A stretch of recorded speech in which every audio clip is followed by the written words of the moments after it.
So far in our story, we haven't really touched too much on Doom 2099 and what the resistance against him is like. And it's very much alive, as we'll discuss in this upcoming section of the lore, which is long enough that I'll be calling it the 2099 saga, since that also helps us keep track of the two different timelines of Doom. Earlier in my coverage, while discussing the events of Dracula's attack on New York, which is still unfolding throughout the duration of the following Season 1, we talked about how Spider-Man met an odd woman who calls herself Spider-Zero, and we can learn more about her in the situation here through Peni Parker's lore entry, Tokyo by Night, which tells us, "It sure would be easy to be sad," thought Peni Parker as she climbed out of the hot springs and got ready for her next patrol. She'd lost her parents, the world had been completely turned upside down because of some guy named Doom had scrambled all of time, ruining the web of life and destiny or whatever, and if that wasn't enough, she was in Tokyo and was set to miss every high school event in New York for the next forever. Seriously heavy stuff, but at least she would get the skip finals. She'd also have a lot of time to put her dad's spider mech through its paces and work in his old lab. It wasn't easy letting herself be bitten by a radioactive spider, but Peni would have done it 100 times over to be able to follow in her dad's footsteps. Now she's linked to Spider, fighting bad guys and protecting not just Tokyo, but the entirety of time and space. Plus, there's this chronovium stuff everywhere. What even is that? She knew people were after it, but what did it do exactly? She'd run some experiments that suggested it was like crystallized time, but that didn't explain much. Next time Peni took Spider in for maintenance and upgrades, she planned to spend a little more time figuring out exactly what chronovium could do. Life was a lot better when you focused on the positive. She needed to remind herself of that from time to time, because she spent a lot of her time fighting a whole slew of weirdos from other timelines that probably didn't even know they were threatening the collapse of all time and space. Those details weren't always clear to Peni, but she loved hearing the Master Weaver and his apprentice, Spider-Zero, argue about it. And she knew that when push came to shove, as it often had since the time stream entanglement, she and Spider would defend the web, even on mundane patrol missions like the one she was just starting now. That meant defending the Master Weaver and Spider-Zero, who were always so preoccupied with mending and weaving that they pretty much never noticed when they were about to be attacked. Like right now. A single Doombot angled toward the Nexus at the heart of the web of life and destiny. The Master Weaver never noticed it. Peni did though, and she had a plan. "Spider, are you thinking what I'm thinking?" Spider was. Peni tensed, and Spider leapt away from the web strand she'd been sitting on, falling towards the Doombot. She had to time this just right, or it would be a long fall to the ground somewhere in Shinjuku. And Spider might be able to handle the fall, but the shock of landing wouldn't do Peni any good. But her timing, as it turned out, was perfect. The Doombot noticed her far too late. Just as she had shot her webs out from Spider's spinnerets and used a web strand to snap her around in a long arc, the Doombot barely managed to even turn around when Spider slammed into it feet first. Sparks shot from its chassis, and bits of armor plating stuck to nearby strands of web as the Doombot tumbled away into the neon-speckled darkness below. Peni finished off the maneuver with a perfect, thruster-assisted double somersault that landed her on the upper strand of the web, close enough to the Nexus where she could see both the Master Weaver and Spider-Zero. They were talking and Peni didn't want to interrupt, so she hung upside down, just because, until Spider-Zero headed out into one of the web strands, making little repairs as she went. Peni noticed Spider-Zero removing stuck bits of Doombot armor on her way and felt a little guilty, but hey, she'd done what a hero had to do, protect the web. Still, did either Doom, ever run out of those things? "I suspect not," a familiar voice said by her side, and Peni jumped. It was the Master Weaver. "Not exactly. I sensed certain vibrations in the web, and they suggested to me what you were thinking." "Right," Peni said. "Same diff. Hey, I've been meaning to ask you. I've been doing some experiments in my dad's lab, my lab now, and chronovium, wow, what is that stuff anyway?" "Here it's become part of the web," the Master Weaver replied, "but all things are ultimately part of the web." Which was a super Master Weaver-like thing to say, but didn't really bring a lot of clarity to the situation. Before Peni could rephrase the question, the Master Weaver had passed on to another part of the web. She decided to take the same question to Spider-Zero though. Also, she wanted to know if anyone knew when Doom was going to attack the web itself. That seemed like a near certainty since there were just about always Doombots around, but nobody ever wanted to talk about it. Peni didn't know whether that was because they didn't know or didn't want to tell her because she was a kid, or some other stupid reason, but she felt pretty strongly that Doom attacking the web was a logical next step for him. Either of them. They had to be ready. As she approached Spider-Zero, Peni was baffled to see the Weaver's apprentice doing something with paper? At this distance, it was hard to tell. She vaulted over another strand, then another, zigzagging until she got close enough to Spider-Zero that she could see Spider-Zero dropping little pieces of Chronovium into some of the portals that existed around the Nexus. The Chronovium in the web was kinda sticky, and it looked like Spider-Zero was... yeah, she was definitely writing on pieces of paper and then sticking those pieces of paper to Chronovium? Hey, Peni called when she was close enough. What are you writing? A message to another version of myself, Spider-Zero said. How do you know where to find other versions of yourself? That's part of what the Master Weaver is teaching me, Spider-Zero said. I can listen in on an infinite number of other worlds and futures. Sometimes I can even, she made a conducting motion with both hands, influence them a little. So you could do something about Doom? Or the time stream entanglement? Penny's thoughts drifted to maybe even saving her father, but she just couldn't bring herself to say it. Was it even possible? And if he came back, would Penny just be a regular person again? In her mind, it would be worth it. Spider-Zero was watching her, as if she could see the emotional tug of war going on inside Penny's mind. Well, possibly, but that is, if you'll forgive the expression, a very tangled web. Tugging on one strand will have all kinds of unpredictable effects. I wouldn't take any action until I've had more time to trace the path of each strand. How much time? Dunno. More than we've got with so much happening. Okay, so anyway, there are more Doombots climbing the web to get you and the Master Weaver. Penny had just spotted them jetting upward from the ground. Spider-Zero looked down. She said, as she scribbled something on a piece of paper and stuck it to a bit of Chronovium. Then she pushed out through a tiny portal that opened briefly like a soap bubble by her hand. The minute she pushed the message through, the portal was gone, and a split second after that, all three Doombots were gone too, swallowed up by a larger version of that portal that appeared around them and then blinked out of existence. Whoa, Penny said. That's definitely cooler than what I did. Oh, it's not a competition, Spider-Zero said. We all protect the web in our own ways. Speaking of that, Penny said, you guys know that sooner or later Doom is gonna get sick of sending Doombots, and when he does, he'll show up to finish the job himself. Wouldn't surprise me, Spider-Zero said. So should we, maybe do something about it? What makes you think we aren't? Penny groaned. You sound more and more like the Weaver every day. Spider-Zero smiled. He's teaching me a lot, you know. You've grown a lot since you started protecting the web. And this had Penny feeling pretty good about herself until she looked up and saw Spider-Zero right there next to her. I have to repair that, Spider-Zero said, pointing at the dangling strands of the web Penny had accidentally snapped while fighting the Doombot. I had to, Penny protested.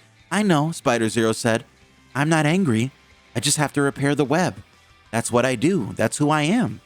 And without the web, it was Penny's turn to say, I know.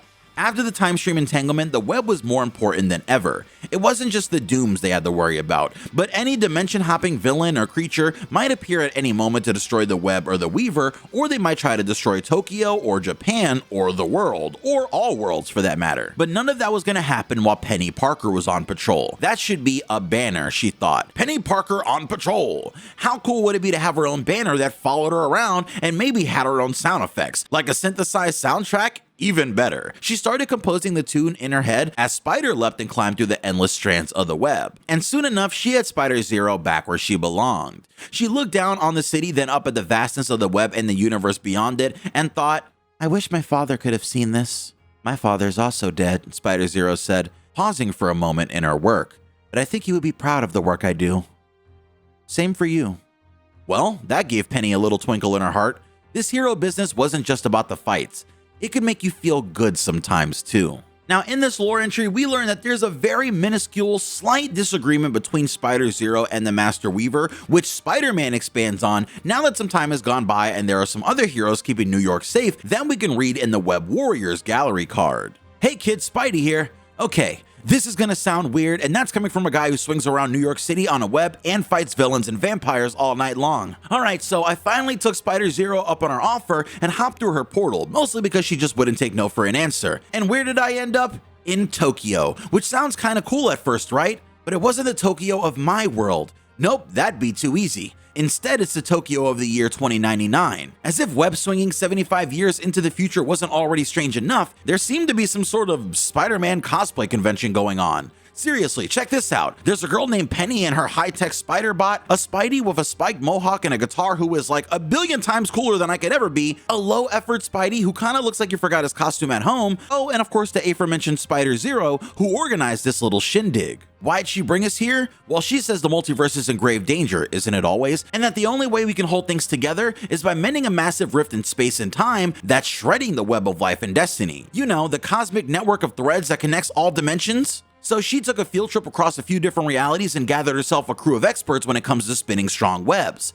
You can call us the Web Warriors. Or maybe the Spider Fighters? The Arachnites? I don't know, it's still a work in progress.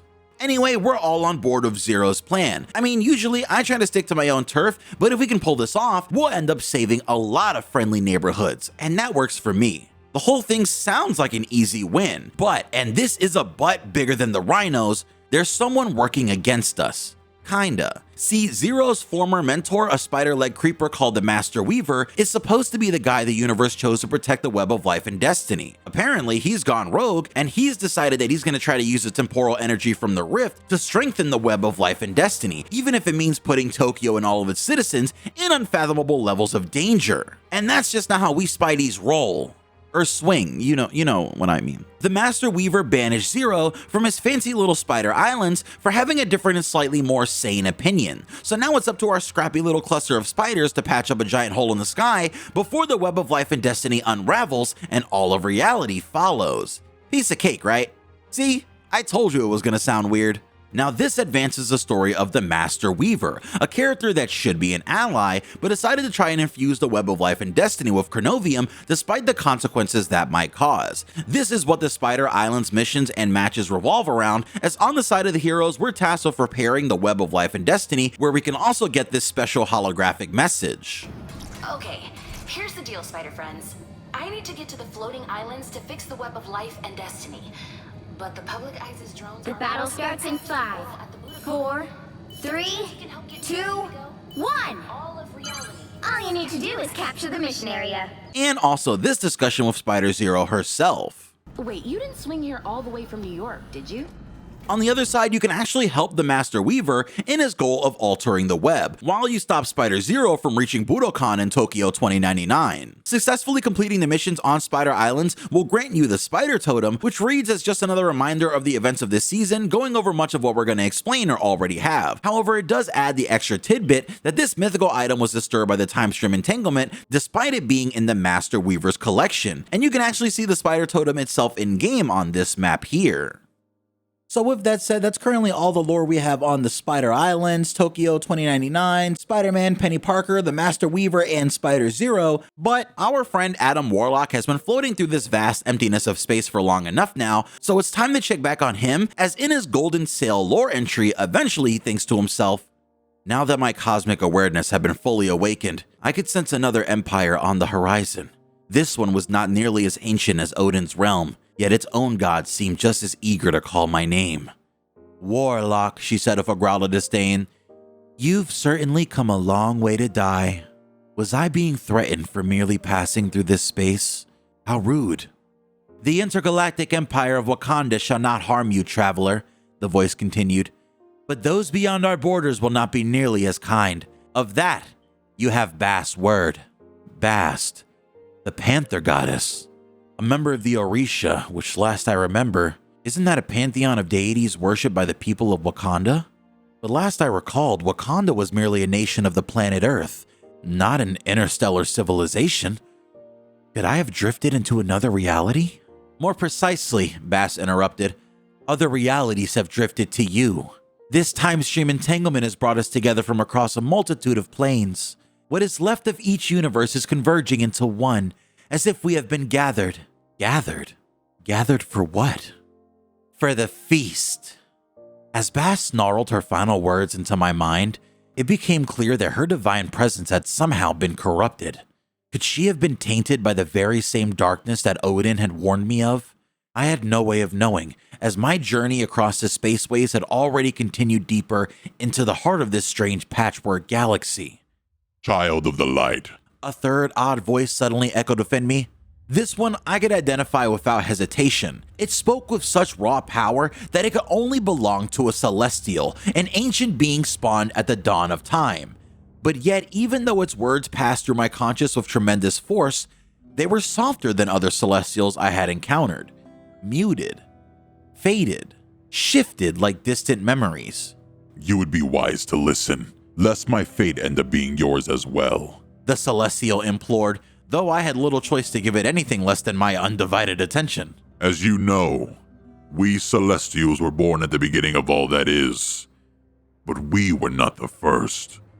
There was a primordial force that came before us, a creature of pure darkness, so powerful that he could strike down any who threatened to shed light upon the endless oblivion he ruled. Even the Celestials themselves? I struggle to imagine a foe so formidable. There are few who can wrap their minds around his nihility, and yet here I remain, slain by his sword with nothing left of me but an empty husk of the echoes of consciousness. There was more than just the remains of a fallen Celestial in the void beyond my cocoon. I could sense that now. There was also a hint of corruption, not unlike the one that had tainted Bast, but this was not found in the disembodied mind of the slaughtered Celestial. Rather, it lingered on the great being's lifeless body, like an infected sword that had been festering for millennia. You feel him too, the voice echoed. His tainted touch has stained my corpse for eons. But now that time collapses around us, he has awoken once more, eager to revel in the oncoming oblivion. I have called out to others like you, great cosmic forces, ancient warriors, even the gods themselves, for help in containing his eternal darkness. But they have either retreated or succumbed to his poison. Perhaps you will fare better. Hoping the Celestial was right, I reached out with my mind, desperately trying to identify the source of this cosmic impurity. But my thoughts became clouded as I heard the Celestial scream a final warning. Beware, child of light! He has found you! Who? Who has found me? The Celestial did not answer. But another voice did, with a tone 1,000 times darker than the blackness within my cocoon. No. As he spoke his own name, I could feel his dark tendrils digging into my mind. This ruler of the void, this king in black, had awakened somewhere and was dragging me towards him. Try as I might, I could not escape his grip. Do not give up hope, child, the Celestial said, his voice rapidly fading. You will not be alone. Suddenly, a burst of cosmic fire erupted through the heavens, producing a flash so brilliant that it permeated the walls of my cocoon. The light lasted only a second, but its unusual shape forever burned itself into my mind. A majestic bird, its flaming wings spanning across the cosmos. Before I could process what had happened, the vessel that was meant to protect me now hurtled through space towards a destination unknown. My body was still confined, but my mind was in a heightened state.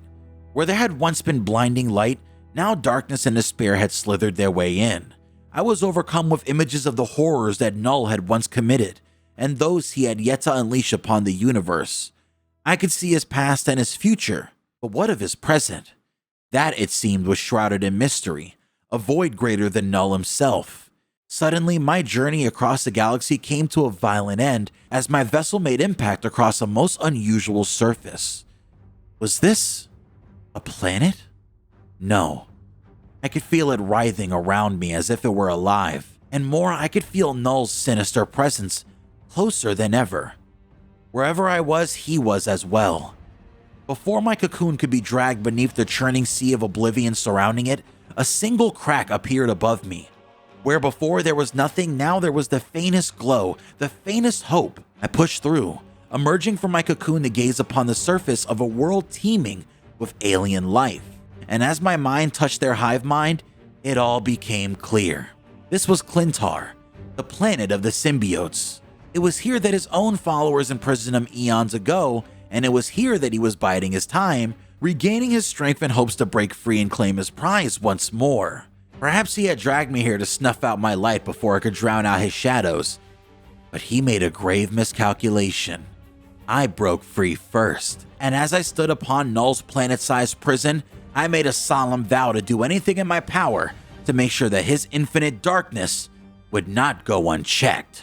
In the beginning, there was darkness, but in the end, there will be light, and I shall be the one to help it shine. Now, eventually, we'll get to discussing just what exactly the Galactic Empire of Wakanda is and more about Bast and her current condition. However, before we leave this section of the lore, of course, since we've talked about Knull, we have to discuss Venom's lore entry, Betray the Umbra. How the hell did you get out of your cage? A young blonde girl asked as she effortlessly cleaved another foe in half with her enormous sword. Nothing can hold us for long, child, the hulking creature answered, for we are Venom. What about the legion of Limbo demons that left to guard you? Replied the mutant known as Magik as she lifted her soul sword to deliver another fatal blow. Venom smiled as his enormous tongue licked away at the strings of spittle dripping from his black lips. They wrote that on me. Never mind, don't tell me. Magik continued. I am well aware of what your kind can do. Symbiotes nearly destroyed my entire home dimension. It's why I put you on lockdown to begin with. Venom was used to being blamed for the voracious appetites of his symbiotic brethren, but what this child didn't seem to realize was that Venom was more than just a rippling mass of xenomorphic protoplasm, a fearsome sight with claws and tongue and teeth, all ready to deal deadly damage to any who dared oppose him. Underneath his alien exterior was a regular human named Eddie Brock. The symbiotic bond shared by the pair had granted Eddie extraordinary abilities and had given the alien a purpose. Together as Venom, they had become a lethal protector, stalking the streets to bring their own brand of justice to those who harm the innocent. Or at least so they thought.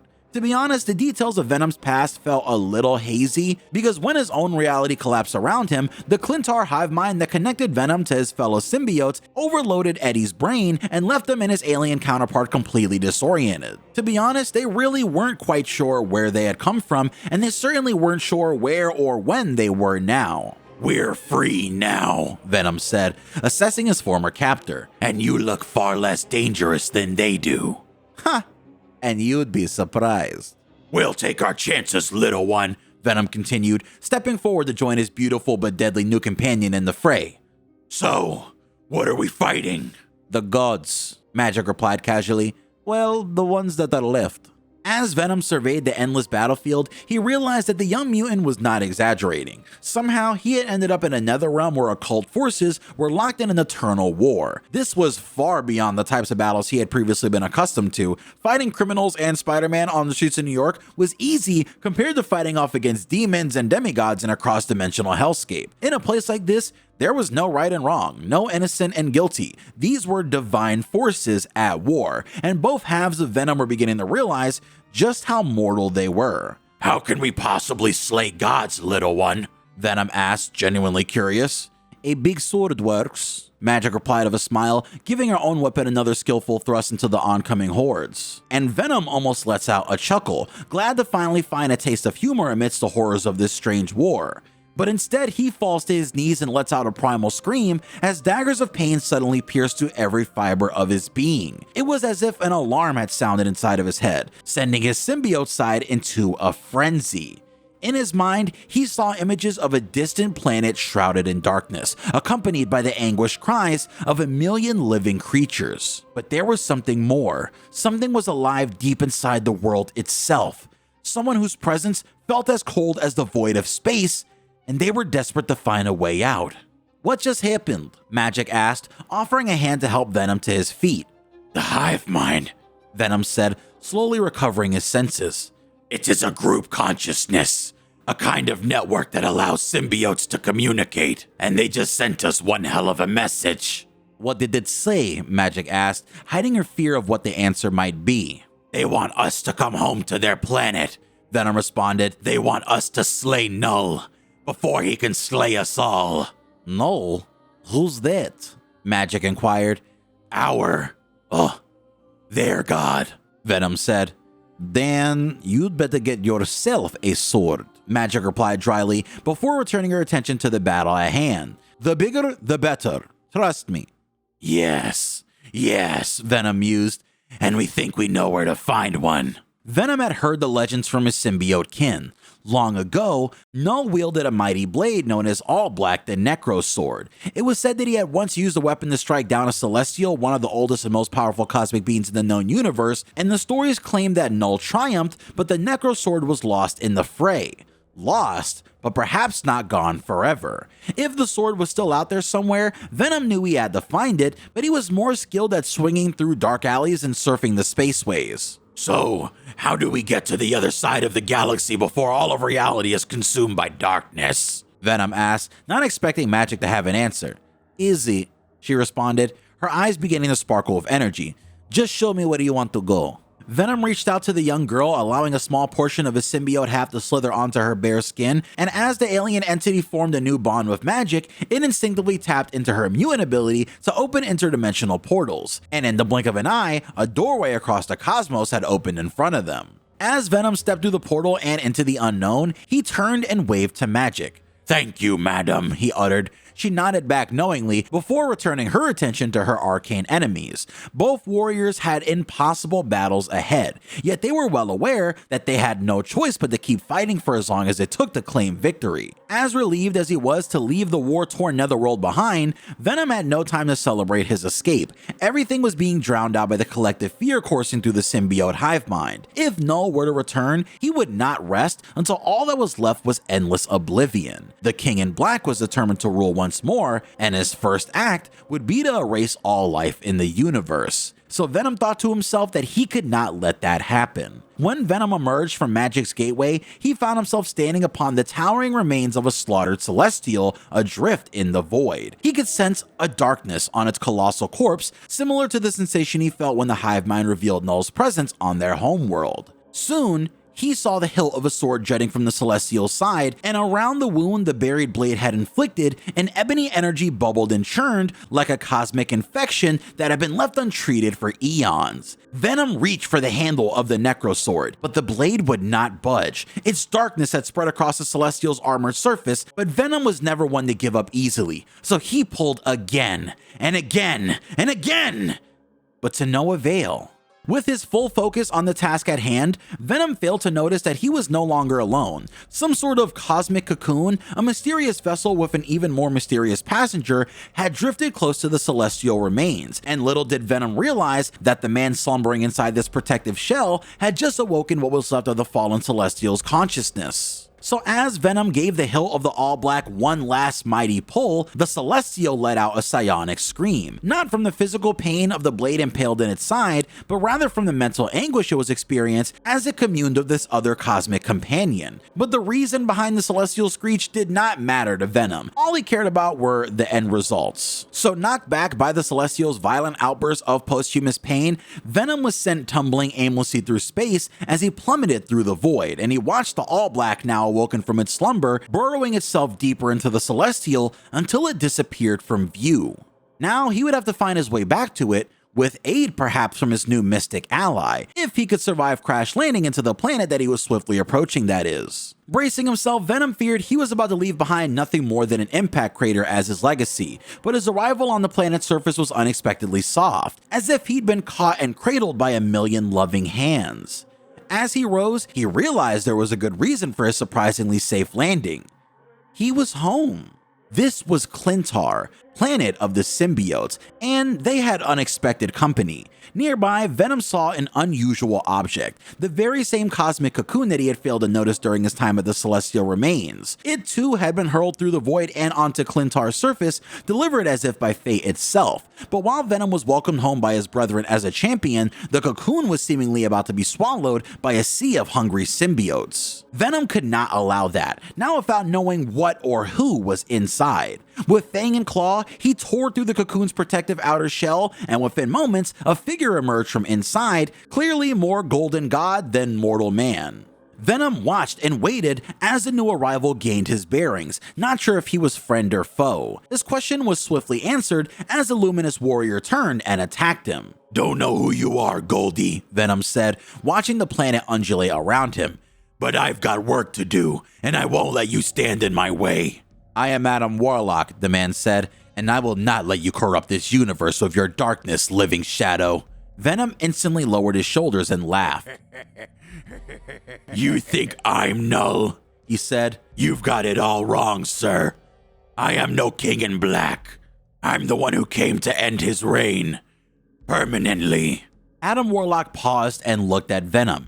He had not expected to find himself fighting alongside a creature of such darkness, but he would gladly accept any ally willing to join him in his crusade. The battle for the fate of the universe was about to begin, and for the first time in ages, Venom felt as if he knew exactly who he was and where he belonged. He would stand on the side of the light, as long as the faintest glimmer still remained. This shows us that Venom and Adam Warlock are locked in a battle on Klyntar against Knull's forces, and that leads into the in-game missions and matches we experience, where we're tasked with either stopping Knull's essence from reaching the underground on Klyntar, which keeps him from getting the power he needs to leave the planet, or allowing it to reach his destination, giving him the power he needs. While on the map, you're also given missions to destroy symbiote spores throughout the map, and you can even get a piece of the symbiote celestial codex, which is this massive glob hiding behind this area on the Klyntar map. So now, after explaining what's going on with the Web Warriors in 2099 and Venom in whatever time he is, let's start to go through the members of the 2099 Resistance. So of course, being a natural part of this resistance, it's time to talk about Natasha Romanoff, otherwise known as Black Widow. This version of her lives in 2099,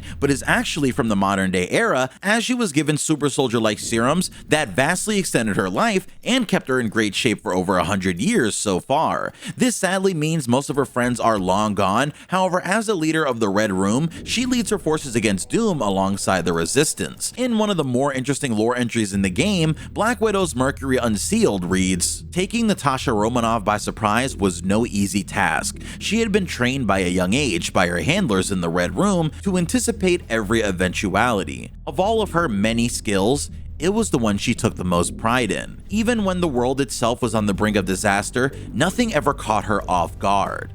At least until today. When she first came to Tokyo, it was on a special mission for the Resistance. She was gathering intel that could help her fellow freedom fighters in their ongoing battle against Victor Von Doom, the tyrannical leader of Latveria who had been spreading his iron grip across the world, one country at a time. But after that initial operation, she found herself feeling at home in this strange city, and really more at home than she'd felt in decades. Natasha might not have looked a day over 30 on the surface, but she had actually been in the spy game for more than 100 years now. Her prolonged youth and vitality were the side effects of an experimental life-extending serum given to her by the late great Nick Fury. Not quite the infinity formula, but still just as effective. She had never imagined she'd live to see the year 2099, let alone still be in the field. But here she was, standing on the rooftop of the Tokyo headquarters of Alchemex, ready to expose the company's greatest secret, whatever it was. Despite having a wide web of reliable contracts feeding her top secret intel, Natasha had no idea what she was about to discover. Alchemex, a major multinational pharmaceutical corporation with far too much power, had more secrets than she could count. Most of them fall under various levels of clearance though, labeled from lead all the way up to gold. But until today, she had never even heard of an asset with Mercury classification. But here, somewhere within this building, there was something flagged of that rare and mysterious clearance level, and whatever it was, Natasha knew it couldn't be good. Fortunately, getting inside would be easy. Maybe not for the average citizen or even one of the many web warriors that always seem to be swinging through the cities these days, but for someone as seasoned as the Black Widow, a few Alchemex security officers would be no threat at all. As she entered the building, she instantly encountered a pair of guards. With 2 quick bursts of her Widow's bite, they were out for the count, and Natasha had access to the building's freight elevator. According to her intel, the Mercury level asset was being stored in a vault in the building's sub-basements, and since this is one of the tallest buildings in Tokyo, Natasha knew she had a long way down. She couldn't risk simply hopping in the elevator car and pressing a button, however. The building's security systems would instantly identify her and shut down the lift, making her a prisoner. So instead, Natasha pried open the elevator doors with her hands, peering into the empty shaft. And it was at that moment where she knew she was going to have to do this the hard way, but thought to herself, no, this is the fun way. Securing her zipline to a steel beam above her, Natasha begins to lower herself down the shaft, dangling precariously over what seemed to be a bottomless pit. Cautiously, she accelerated her descent, dropping several floors a second until something suddenly caught her eye, a tiny red dot glowing on the wall. She clutched her hand tightly on the brake to bring her fall to a sudden stop, and then reaching into a pouch on her belt, Natasha pulled out a small bag of white powder. She opened up the bag and dipped her fingers into the chalky substance, raising some towards her lips, and with a gentle puff as if blowing a kiss, Natasha sent a white cloud of powder gently billowing into the elevator shaft, revealing a latticework of crisscross laser beams just below her that would have otherwise been invisible to the eye. Yes, this is my stop, pulling herself over to an elevator door and prying it open from the inside. She was only halfway down the tower, but she would have to go the rest of the way on foot. Luckily, it was the middle of the night and all of Alchemex's employees had already gone home for the day, so there were no regular civilians in danger. Entering a stairwell, she continued her descent towards the building's lowest levels as stealthily as possible. Occasionally, she crossed paths with a security guard on patrol, but managed to take them out with ease. Natasha was skilled in countless non-lethal ways of neutralizing targets, but she had one in particular she put to good use that night, a Krakoan neurotoxin given to her by Wolverine that easily incapacitated any foe that she scratched with one of her razor-sharp fingernails. Natasha didn't take any pleasure in dispatching the guards because they signed up for this job knowing exactly who they were working for. And so finally, after what seemed like hours, Natasha found herself at a thick metal door 5 levels below the building's lobby. The door had a high-tech keypad next to it, limiting access to only those with the proper code, which was changed daily. So Natasha prayed that her intel was up to date as she pulled a wire from her gauntlet on her wrist and attached it to a port on the keypad. The keypad turned green and the words "access granted" appeared in Japanese, followed by the sound of a large metal lock releasing. Natasha cautiously pushed the heavy metal door open and entered the chamber on the other side. As she exhaled, she could see her breath hanging in the air in front of her. The temperature in this chamber was far lower than it had been in the rest of the building. So Natasha immediately went to a computer and tried to access the files stored on it. As she tried to hack into a heavily encrypted folder named Project Rising Eagle, she realized something. These systems weren't using Alchemex security codes. They were the same type of encryption protocols used by the public eye, the police force that kept all of Tokyo under its thumb. What's going on here? As she scanned through the secret files, there were notes about some sort of super soldier serum from over 100 years ago, more recent studies in the long-term medical benefits of Krakoan flowers, and some scans of ancient chemical equations and nonsense phrases like greater science, secret alchemy, and quiet math. But most jarring, even some surveillance photos of Nick Fury and Natasha herself. Before Natasha could dig deeper, a strange noise caught her attention. A beeping. Slow and steady, like a heartbeat. The sound led Natasha to the center of the room, where she saw a large tube with an enormous crystal shard inside. Wait. No, that's not crystal. It was ice. And inside of the ice was a strange shadow, in what looked like the shape of a human figure. Instantly, Natasha realized that this must be the Mercury asset she had been searching for. But what or who was inside? And why were they so important? She needed to find out, and this might be her only chance. So accessing the terminal, she initiated the thawing sequence and the ice began to melt rapidly, creating a pool of water that drained through the bottom of the tube, as well as a cloud of mist that fogged up the glass and obscured Natasha's view. As the sequence completed, there was a moment of eerie silence, and Natasha cautiously reached towards the glass window of the chamber, but pulled back suddenly as another hand, clad in a red glove, pressed against the surface from the inside. It stayed there for a second, pushing against the glass, before the figure it belonged to slumped to the floor inside of the tube. Natasha wasn't sure what she was about to unleash, but there was no turning back now. She hit the button to release the tube's glass door and waited for the billowing steam to clear, and once it finally did, what Natasha saw inside left her in a total state of disbelief. There in front of her was a man, down on one knee, clad in an antiquated red, white, and blue jumpsuit. She knew his image well. She had seen it over and over again during her days in the Red Room as a symbol of everything that Mother Russia stood against during the Cold War. This was Captain America. But he had died during World War II, hadn't he? Suddenly, the brightly colored man began to rise to his feet. The Red Skull. Where is he? Dead, Natasha replied. For about 50 years now, soldier. What? Cap said, trying to gain his bearings. How? This isn't the war anymore, Natasha said. Captain America glazed around the high-tech machinery in awe and confusion. Last he remembered, he was on board a doomed plane over the Arctic Ocean. Where are we? Not really sure if you wanted to know the answer. You might want to ask, when are we? The answer is Tokyo 2099. Tokyo? We're behind enemy lines? It's not like that anymore, Natasha said. These days it's not about borders. It's about freedom. It always has been, Cap said. Fair enough. And now you have yours.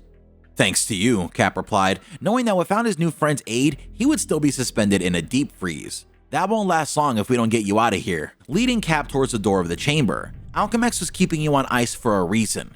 We don't want to be here when they realize you've been thawed out. Too late. As at that moment, a battalion of heavily armed guards burst their way through the chamber doors.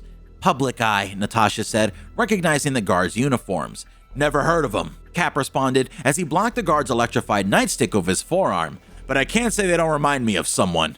They're no Hydra, Natasha said, kicking away one of the public eye's enforcers, but they're just as good as making sure the citizens under their protection are living in constant fear. Let me guess, Cap said with his fist flying. They think they're the good guys. They always do.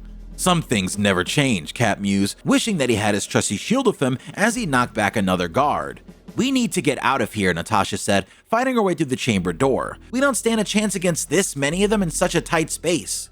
Lead the way, said Cap, covering Natasha's back as they made their escape into the stairwell. Captain America and the Black Widow worked their way up the 5 flights of stairs back to the lobby of the Alchemax building, taking out a constant flow of public eye soldiers along the way. The two fought in perfect unison, almost as if they had been partners for years. And though she usually preferred to work alone on missions, for once, Natasha was glad to have a new ally on her side. As they reached the lobby, leaving a trail of unconscious guards in their wake, they were met by one of the public eye's giant mechs, a heavily armed robotic drone used to police the streets of Tokyo and keep dissidents in line. Go, Cap said to Natasha. I've got this. No, we can't risk you falling back into their hands. Cap leapt towards the drone, narrowly dodging a blow from its oversized mechanical fist. He reached up and grabbed a hold of a circular plate of metallic armor on the robot's shoulder, ripping it off with ease.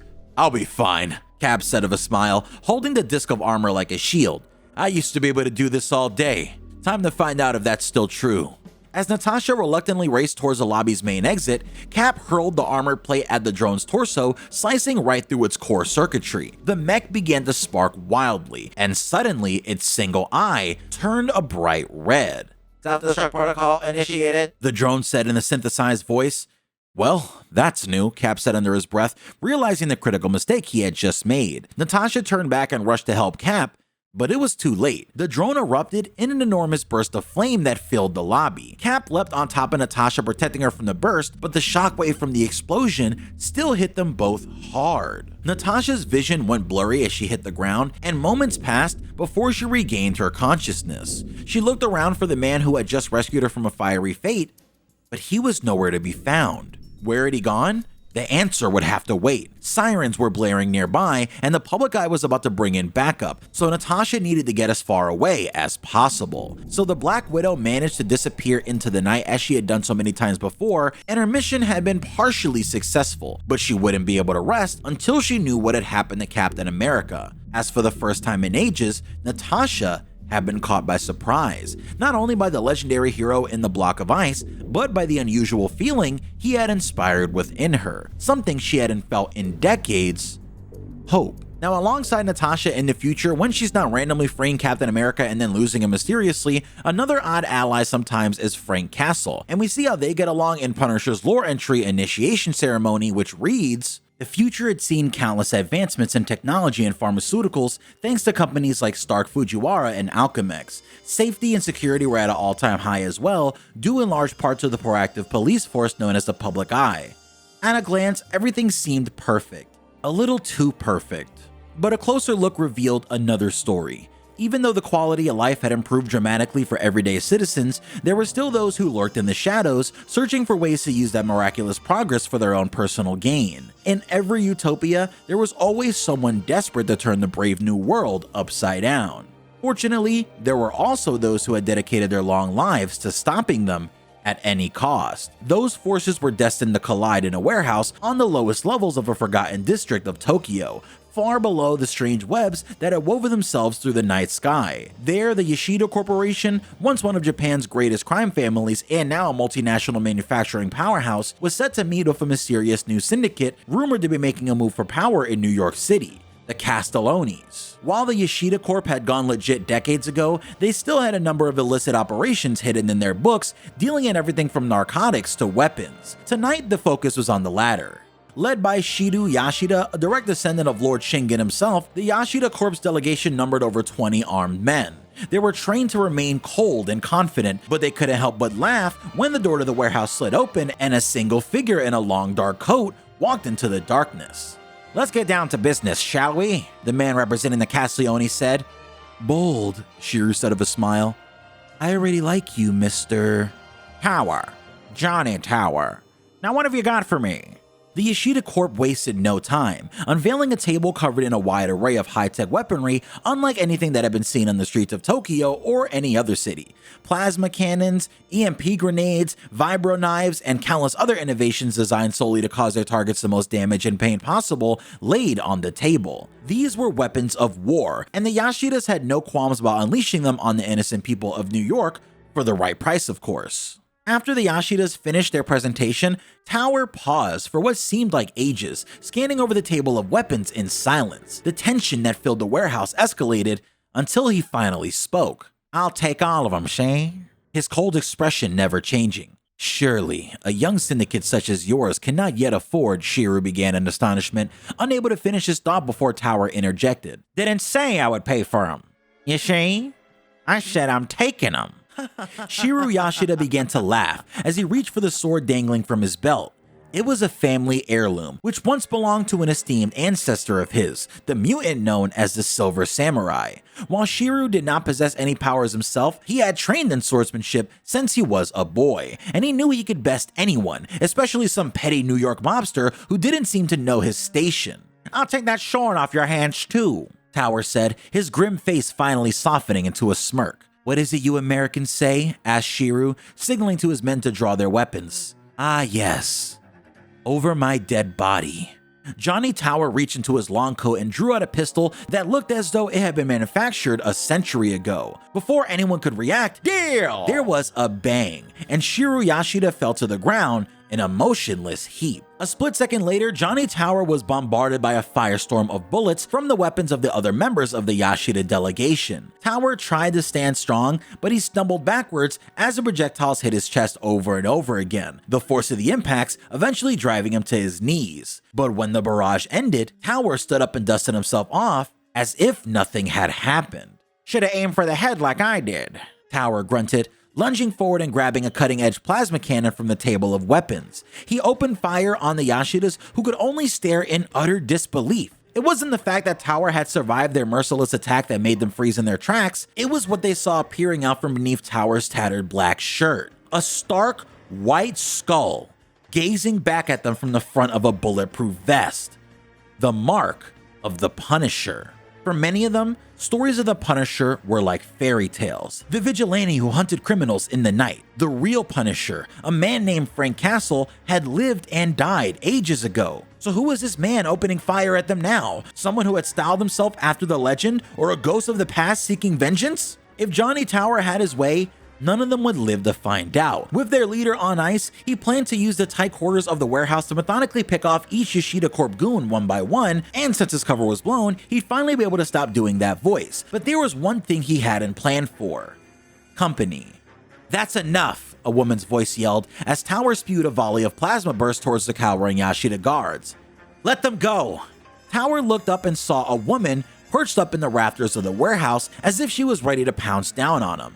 Not a chance, doll, Tower responded, snarling in her direction. Don't call me doll, the woman said, leaping down to land next to Tower. Frank? What you call me? Tower said, caught off guard by the woman using his real name. No one had called him that in decades. As he looked closer, he couldn't believe his eyes. He knew exactly who she was, and he was just as shocked to see her as the Yashida clan had been to see him. What's the matter, Castle? The red-haired woman said with a smirk. You look like you've seen a ghost. Natasha f***ing Romanoff, Castle grunted in disbelief. The Black Widow herself. You look pretty good for what, 140 years old now?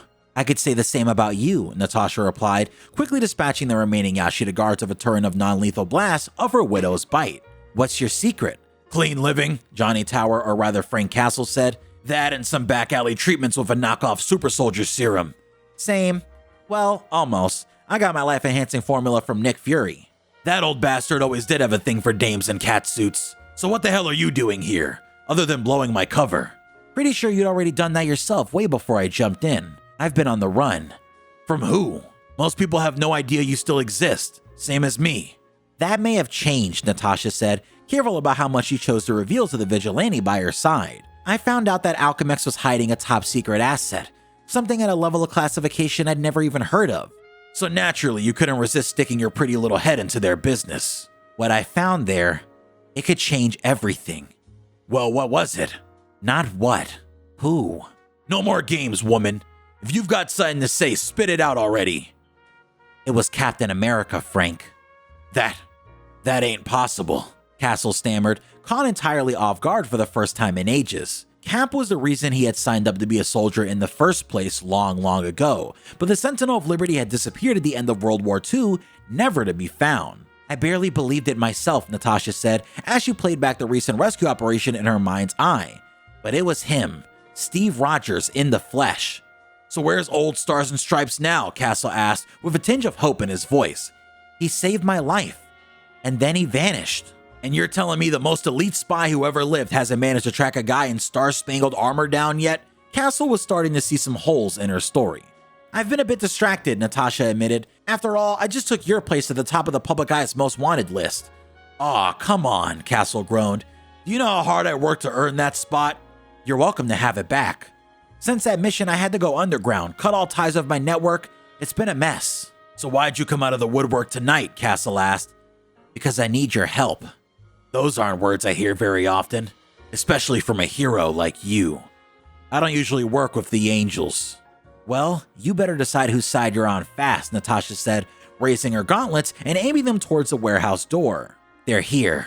Right on cue, a squad of Public Eye soldiers burst into the warehouse, ordering the Black Widow and the Punisher to freeze. Natasha looked at Castle, who let out a sigh and nodded his head in mild annoyance. Without a word, he grabbed two high-tech guns off the table, tossing one to his partner. Hit to wound, not to kill, Natasha said as the two opened fire on the advancing officers. What? Asked Castle snidely as he wrapped his arm around an officer's throat and pressed his weapon against the side of the gasping man's head. I saved my last round for you, Natasha said, shooting several Public Eye soldiers in the kneecaps. Castle released the officer from his grip, letting him slump on the ground unconscious. Death's been on my heels for ages, Castle said, but it's gonna have to wait a bit longer, at least until I meet Cap. So let's get this over with already. Castle leapt forward and grabbed a tiny metal disc from the table and pressed a glowing button on its surface. As he tossed it onto the ground in front of them, Natasha instinctively began to run for cover, assuming it was an explosive. Oh no, you're gonna want to stay and watch this, Castle said with a smile, running towards the device as it began to unfold. Within moments, a high-tech turret stood in its place, and Frank jumped into the center of the giant gun and grabbed the handles. Frank, no! Natasha called as the Punisher gleefully opened fire on the Public Eye's forces, raining destruction down upon them. Don't get all worked up, he said. I said it to stun. I think. When the dust settled, Natasha raced over to one of the fallen officers and took his pulse. Castle wasn't lying. He had held back from using lethal force. She was impressed. Maybe she had made the right choice coming to him after all. See, you can trust me. The problem is, he said as he raised a gun and pointed it at Natasha, I'm not sure I can trust you. I know that Yashida's paid off the Public Eye, so there's no way the cops would have come here to bust our deal tonight. And like I said, you're the best spy in the world, so they wouldn't have been able to find you either. Castle grabbed Natasha's wrist and gave it a squeeze, forcing her hand open. In her palm was a small tracking device, giving off a locator signal. Unless you wanted them to. I had to find a way to make sure you'd have my back, Natasha said, realizing her gambit could have severely damaged the trust she had hoped to establish with her new ally. And I've got to make sure you're not going to stab mine. Trust has never been something either of us have had much of, Natasha said. But if we want to find Steve, if we want to stop the Public Eye to beat Doom, I'm starting to realize it's something we're going to need. Castle sighed as he lowered his weapon. Must be going soft in my old age. Yeah, you're a regular Penny Parker, Natasha laughed. Got any leads on where Cap ran off to? Castle asked as the pair exited the warehouse and stepped out into the crisp Tokyo night. Just one, Natasha said, looking up at the starry sky above them. And I've got a feeling you're not gonna believe it. In the meantime, keep comms open. I'll be in touch. and thus with a little tension still in the air between Black Widow and the Punisher, these two unlikely allies go their separate ways, but it won't be long before they meet again.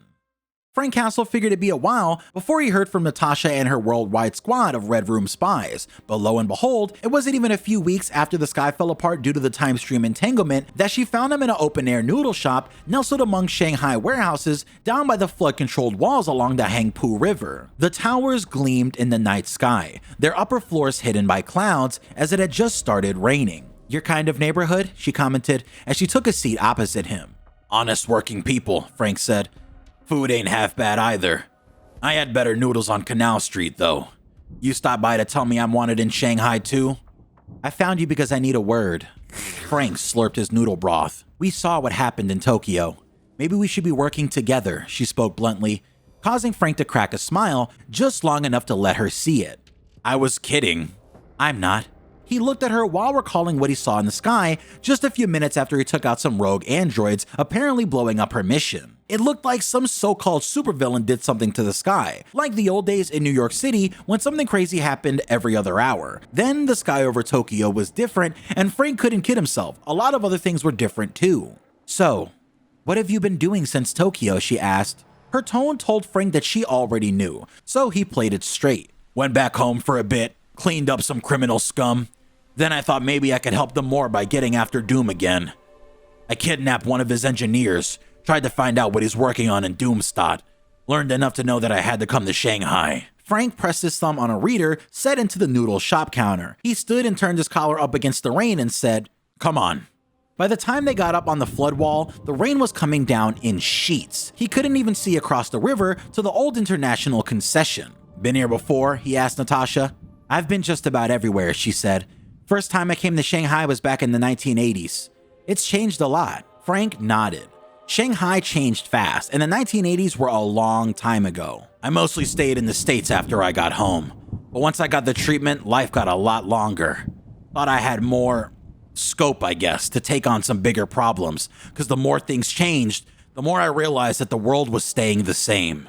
Unless I changed it." He stood listening to the rain, thinking about it. He knew Natasha had undergone the same life extension treatments he had, but at the moment it didn't seem to bind them together. She used her extra decades to retake control of the Red Room and become the leader of an international spy network. Talk about healing childhood trauma. On the other hand, Frank had used his time to escalate his war on criminal scum from street-level punks and neighborhood gangsters to international traffickers. He tracked them patiently over years, and when he had the right situation, he made them pay. "Sometimes I think maybe I should have stayed in New York." "They do have good noodles." "Why are we here, Frank?" Frank pointed out at a row of piers across the Hangpu River, barely visible through the heavy rain and the mist coming up off the river.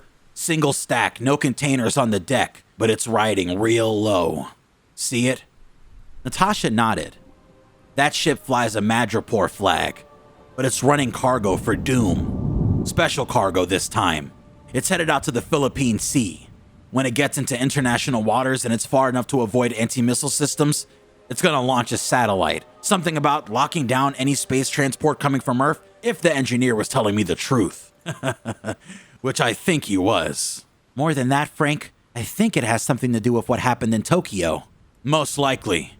Frank knew it wasn't in his best interest to think too hard about the weirder things. Crime was crime, and he gravitated towards problems with permanent solutions. "Nice work, Frank.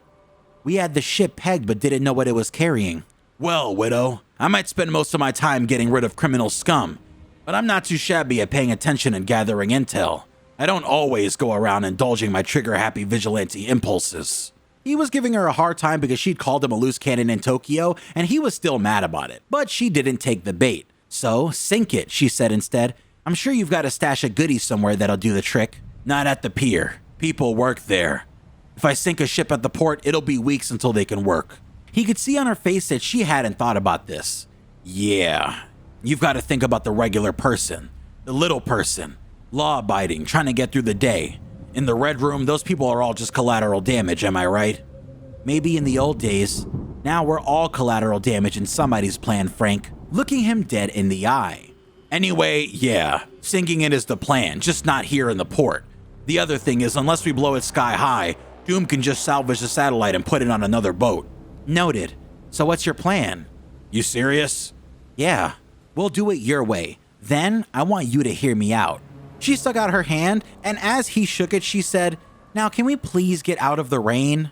Visibility in the Huangpu approached zero even in daylight, and at night it was like being in a sensory deprivation tank. Frank couldn't risk garnering attention, so no lights. Instead, he used passive sonar. The river's bottom was a junkyard, sunken boats and other lost industrial relics stuck in the silt. Frank's scuba suit sported an advanced rebreather instead of an old-fashioned oxygen tank, so he didn't give off bubbles and didn't have to worry about getting air hoses tangled up. The bulk of the ship loomed overhead, drawing maybe 12 meters of water. That didn't leave much space under the keel for Frank to work his way in and set the charges, but he was able to lay 12 of them, 6 on either side of the keel and then a bonus 13th at the very stern near the rudder. Each was a kilo of his own explosive concoction shaped to punch inward, and one perk of being at perpetual war for decades is you learned a lot about making your own ordnance. Widow had done some advanced surveillance and the hull wasn't armored, so the charges would each rip a hole the size of Frank's van in the ship's hull. Frogman work wasn't really his style. He'd done it a few times, but he wasn't a fan. About 100 years ago, he'd seen a guy eaten by a shark. The guy was murdering scum and deserved it, but that didn't make Frank love being underwater.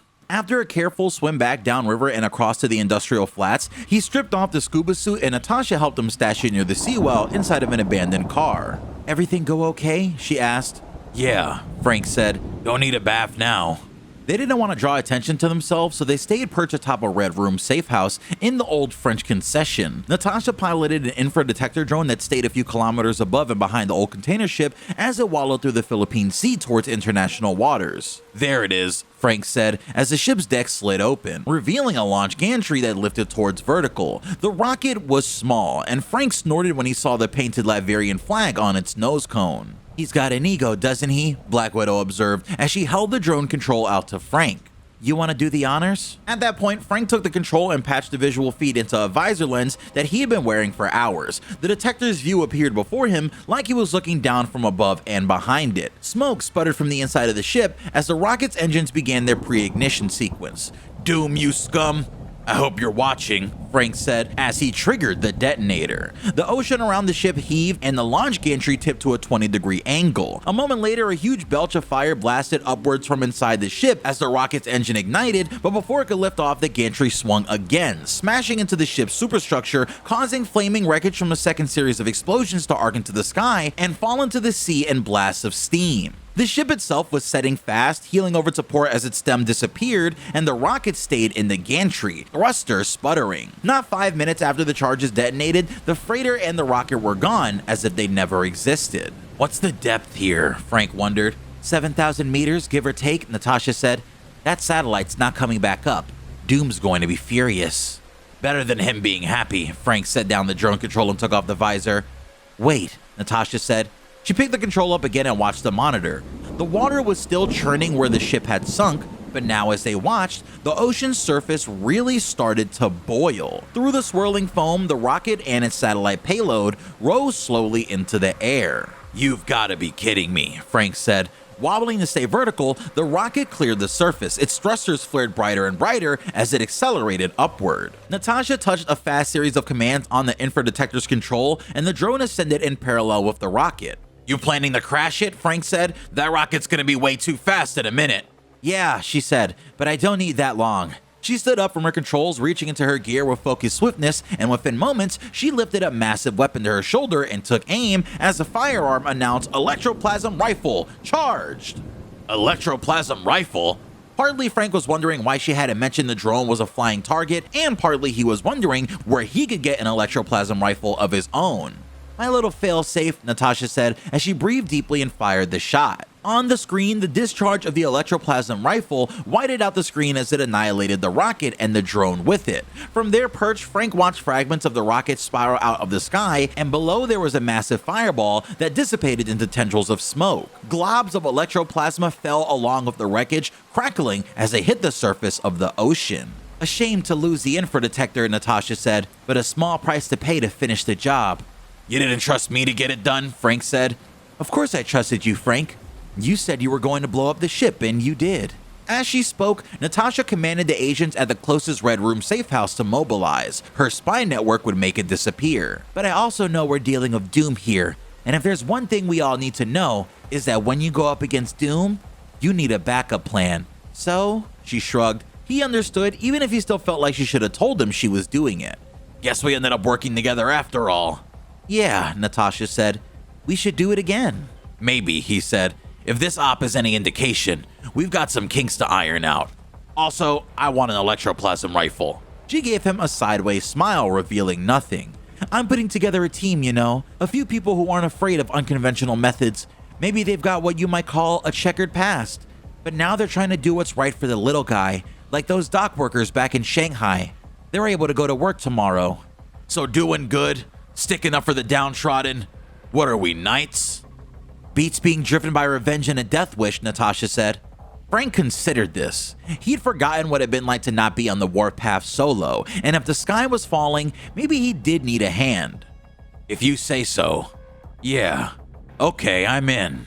Now, you can actually listen to some of the Public Eye's internal comms in Tokyo 2099, which is a mission for Season 0, but there's also several Fujikawa Mall uniform and Stark Fujikawa promos you can hear throughout the map. However, before we can talk about the rest of Captain America's potential Avengers 2099 lineup, there's a group of characters that has been completely left out of the lore so far, so it's time to get to the mutants, and I promise it'll all make sense by the end of this section. But before we can go too much further in the story of Marvel Rivals, I wanted to make sure that this didn't go unnoticed, because sneakily in the background of all of the events that we've explained so far, Wanda has been acting on the conversation she had with Doctor Strange, and we learned this in Magik's lore entry, Limbo Border. The flames rose high, and the sinister demons who dwelled in the accursed realm bowed in reverence. After all, it wasn't every day that two of the most powerful magicians in the multiverse graced this dimension with their presence. Wanda Maximoff may have been the Sorcerer Supreme in her home reality, but despite her power and status, she was merely an honored guest, for in Limbo, none were as powerful or as respected as the queen of the realm, Illyana Rasputin, the mutant known as Magik. Magik had recently returned from the battlefront of a timeline-spanning war against malevolent gods and demons that showed no signs of stopping. Limbo may have been no more than a scorched wasteland, but she had to admit, she was glad to be home. At least until the moment a portal opened up and Wanda walked through, because in any reality, when the Scarlet Witch turns her eye upon mutants, there was no predicting what might happen next. "What brings you to my kingdom, witch?" Magik asked, her Russian accent sharpening her every word like tiny daggers. It was clear that she was not thrilled to be called upon during her brief moment of respite. Illyana's cold gaze would likely have sent a chill down the spine of even the fieriest of her subjects, but Wanda Maximoff had seen far worse in her time defending her own collapsing reality and remained undeterred. "I have come to gather allies for a great war beyond the ones here," responded Wanda. "I already have plenty of allies," Magik said with a smile, motioning to the hordes of demons kneeling nearby awaiting her command. "And as for wars, are we not already facing too many here?" "None like this," Wanda said. "Countless time streams have become entangled. At first I thought it was merely my own dimension that was in peril, but Stephen showed me otherwise." "Stephen?" Magik paused. It had been ages since she had heard that name. Could it be that her former mentor in the mystic arts, Doctor Strange, was still alive? "Yes," said Wanda. "Doctor Strange showed me that there are battles on the horizon far greater than any I could have comprehended. I can hardly imagine a conflict bigger than the Little bridge. I am Russian. Little bridge. I can hardly and it's at around this time, folks, where I realized probably can't do the Russian accent. I'm sorry. "I can hardly imagine a conflict bigger than the one I've been facing," mused Magik. "But Stephen always taught me that the problems I can see are often meant to distract from the ones I can't." "Indeed," Wanda concurred. "We have all become so embroiled in our own conflicts that we've been missing the bigger picture." With that, the Scarlet Witch opened her palm and conjured up a swirl of red chaos magic, and inside of the frenzied wisp of energy, an image coalesced, showing the greatest heroes from every reality clashing against one another. "That doesn't look good at all," Magik said, her confident smirk disappearing from her face for the first time since this meeting of mighty mystics began. "But if Stephen has you on his side, why would he need me?" "I deal in chaos magic," Wanda replied. "But your magic taps into the soul. And when so many souls across so many dimensions are in peril, that kind of power may just be what we need." "True. The soul is a powerful thing," Magik said, as she reached her arm out to her side, clenching her hand into a fist. Within her grip, the hilt of a sword began to materialize, manifesting from energy drawn directly from Illyana's own essence. As the sword's blade, longer and wider than a young woman her size should have been able to comfortably wield, took form, Illyana raised it to point directly at the Scarlet Witch's throat. But even the soul as pure as a snowflake can be corrupted. In a burst of hellfire, Magik herself began to transform. A pair of twisted horns emerged from her forehead as a pointed tail slithered out from the base of her spine. As eldritch armor wrapped around her now demonic figure, Illyana gave a wicked smile that exposed her freshly sharpened fangs. The denizens of Limbo hollered as their queen took her most majestic form, leaving Magik behind to become the Dark Child. Wanda paused for a moment, wondering if perhaps she should have called upon a different version of Magik from another reality instead, one who had not yet fully embraced her place on Limbo's throne. But as she considered her next move, an unexpected voice broke the tense moment. "Put down the sword, darling," the gruff voice said. "Wanda ain't lying. Not this time, at least. We're all on the same side here, and I don't care how big those horns of yours are these days." Through the towering spires of flame stepped a mutant that Illyana knew well. The man called Logan, the Wolverine. "Huh.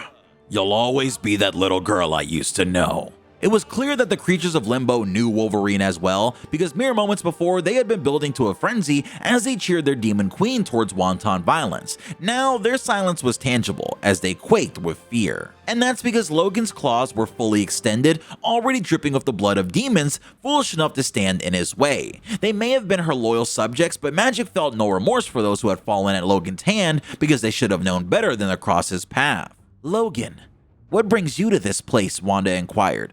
"Search and rescue mission," Logan replied. "We've been gathering lost mutants, bringing them back to Krakoa. In case you didn't notice, the time stream is a bit of a mess.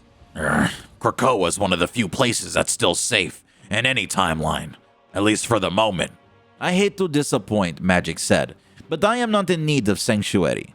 I have things under control." "Uh-huh, sure you do, sweetheart," Wolverine replied, his sarcasm palpable. "But I never said I came to get you." "Then who?" asked Wanda curiously. "Just a kid," Wolverine said.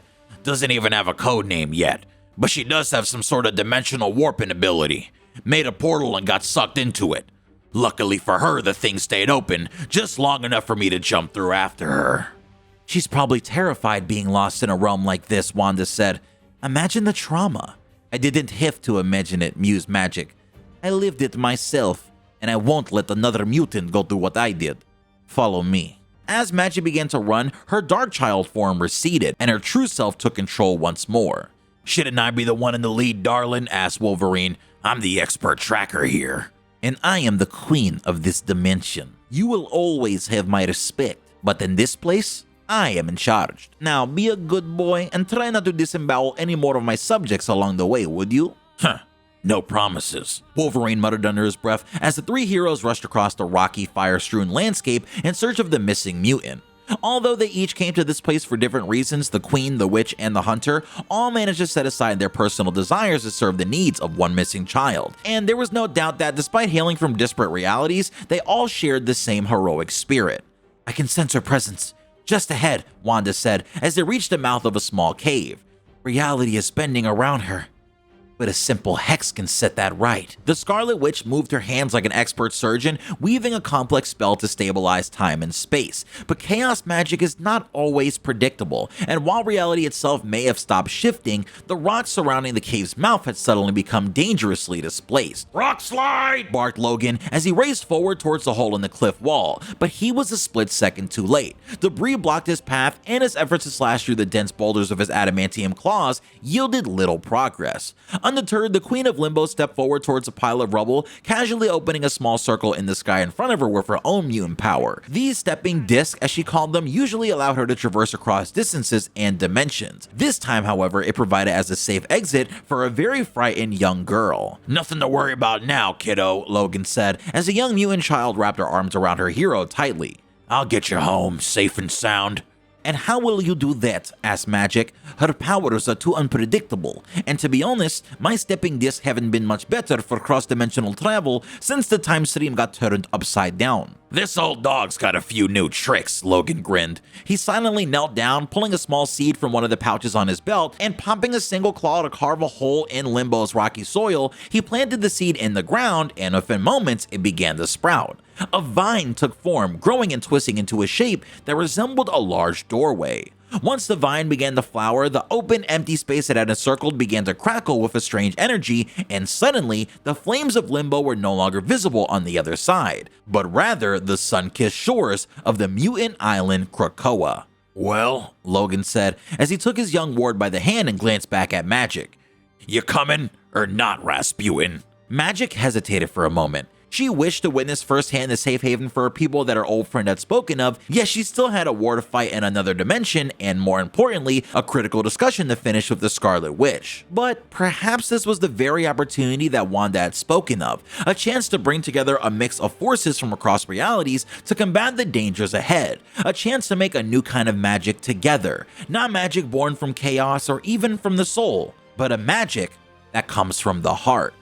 I will join you, Magik finally replied, but only if Wanda can come as well. Sorry, Wolverine responded, but Krakoa only lets mutants pass through its gates, and last I checked, Wanda here was only mutant adjacent.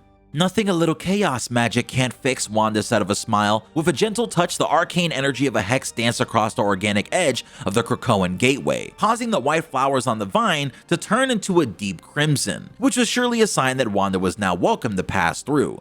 You want chaos, Wanda? Muttered Wolverine as he led his new friends through the portal. Just wait till Magneto gets a look at you. Then, Psy stood at the edge of the ancient forest and watched it burn. She had not wanted to leave so much destruction in her wake, but the stoic warrior knew all too well that when demons rise, sometimes there is no other option but to reduce the world to ash. For months, the people in the small village at the base of Mount Shiaru had been terrorized by a horde of insect-like demons that skittered through their city at night, stealing innocent villagers. An elder of the village had heard the tale of Psy's triumph against Orochi and thought that if anyone could bring these demons to justice, it would be her. Psy soon proved that she lived up to the legends, locating the hive of the strange insect brewed in a cave at the top of the mountain. At that time, she sent out her faithful companion, the wolf named Logan, to lure them out, and when the beast emerged, Psy was waiting, psionic swords drawn and at the ready. At first, she held her own against the creatures, dispatching them with sharp blades and bursts of psychic energy, but it wasn't long before she found herself overwhelmed by the sheer number of demons. And as she watched, they clambered up the trees around her, ready to strike from above with their poison-tipped tails.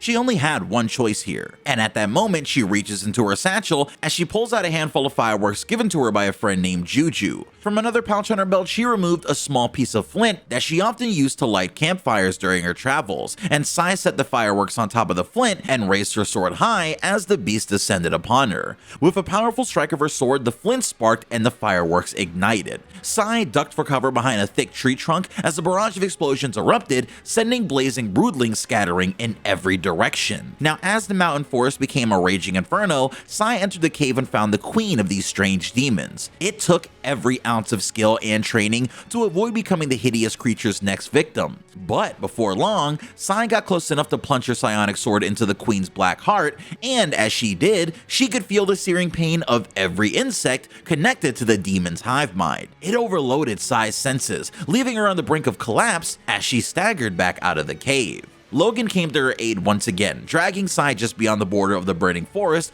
and licking her wounds until she regained her strength and her senses. It had been a brutal battle, but it was yet another Psy had won, and at the end of the day, the fewer demons in the world, the better. Psy reaches beside her and gently scratched the head of her loyal companion. Logan had stayed by her side through so many encounters, against yokai and oni of all shapes and sizes. Without ever opening her mouth, Psy whispered straight into Logan's mind.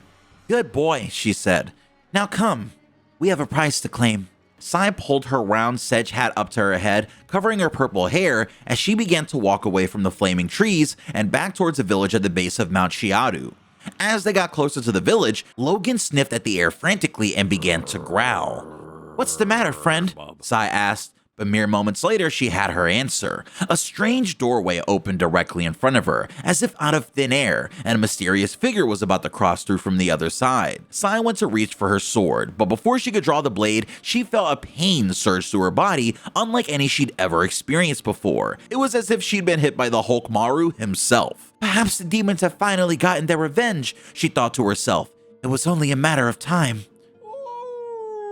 And that's the last thing she heard as Logan howled and everything faded black. We pick up with the events of Storm's lore entry Dreamy Dew, where the effects of the time stream entanglement finally reach the shores of Krakoa, the living island, home to the mutants and of course the X-Men. Very few mutants had the honor of serving on both the Quiet Council of Krakoa and the Great Ring of Arakko simultaneously. Aurora Munro was one, and she had long looked forward to the day when the two sentient islands might be reunited. She had not, however, counted on it happening quite like this. It had began without her even knowing. While she was walking along the coral shores that, together with the giant oceanic lagoon, separated Arakko from the Great Red Desert of Mars, the tiny whirls and eddies in time grew almost instantly into a great wave of disruption. Ordinarily, Storm was hypersensitive to tiny changes in the atmosphere around her, due to the nature of her mutant powers. But she had been preoccupied with the next challenge to her seat on the Great Ring, and let that preoccupation distract her from her immediate sensory environment. Now, aware that something was happening before she understood what, her pulse quickened, then slowed again to a thud. Raindrops slowed, hung still in the air, then hurtled back towards the ground, each one at a different speed. Clouds tore across the sky, cleared, then rebuilt themselves into great black walls, all in seconds. Behind them, the sky inverting its normal uniform brilliant blue. Streaks of indigo and black split from horizon to horizon, revealing stars that were not the stars Storm knew. She raised a hand and saw raindrops falling on her skin, and others passing straight through her hand as if they weren't there. All around her, plants grew, bloomed, and died, all in an instant. Trees split the skies, growing 200 feet high and toppling, becoming soil again before their falling trunks even hit the ground. The air was thick with flowers and insects moving through a million generations before her eyes as she drew a single breath. Arakko and Krakoa both appeared before her, partly as if they were superimposed on each other. Then Aurora realized she was seeing it wrong. The two islands were colliding, molding into one another as the overlapping timelines tore away all boundaries of sense. The Red Keep and the Tower of Broken Will overlapped, merged, hybridized, and became something new that Storm couldn't quite focus on before it was all swept away in the next spasm of the time disruption. Krakoa's bays and Arakko's corals swirled into new configurations. Krakoa's quarry and the Circle Perilous of Arakko blended into each other before finally breaking free. But now the quarry contained Arakkan combatants and the Circle Perilous bewildered mutants of Krakoa. The forests of both islands overgrew each other and separated again, each featuring new species and unknown hybrids. The harder the wind blew, the faster the transformations, and now Storm saw tiny slivers of some new material appearing in the Tempest, sleeting down to the island's surface and shores. The particles stung when they hit her skin, a pain that wasn't entirely physical. It was as if they were injuring her ability to locate herself in space and time. She reeled momentarily, then got her bearings again. The particles rained down over the islands, driving both into a frenzy. Arakko and Krakoa briefly fought each other, bitter as only siblings can be. Storm, standing on their soil with one foot in each world, knew she would be subsumed and destroyed if she did not do something. And as the form time tore through her being again, rippling her mind the way wind would ripple her hair, she realized what she could do. This was a storm across all of time. And if it was a storm, she could control it.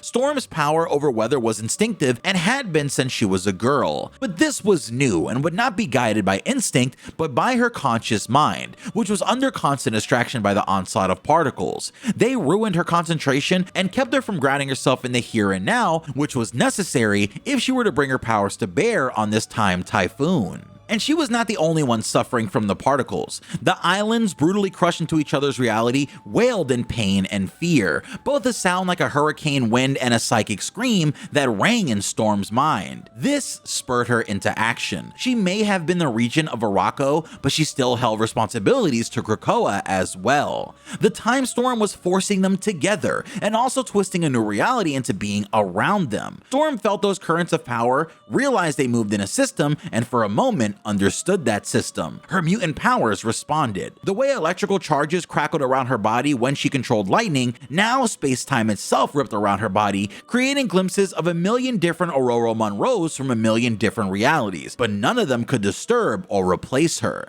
She found herself in control, and she began to quiet the storm. Its boundaries, she knew, extended far beyond her ability to control it, but she had influence over this one small part, and that she intended to use. Krakoa and Arakko were at stake, and with them, the lives of thousands of mutants who would otherwise be adrift on the time stream. So she thought to herself that she could not let the time storm merge the two islands together. And at that time, the islands both feared for their survival as they began to tear at each other psychically with greater intensity as their fear created a feedback loop. Only Storm could stop this madness. She began to guide the currents of the storm, shunting away the most damaging gusts and finding smoother paths for both Krakoa and Arakko to move through time.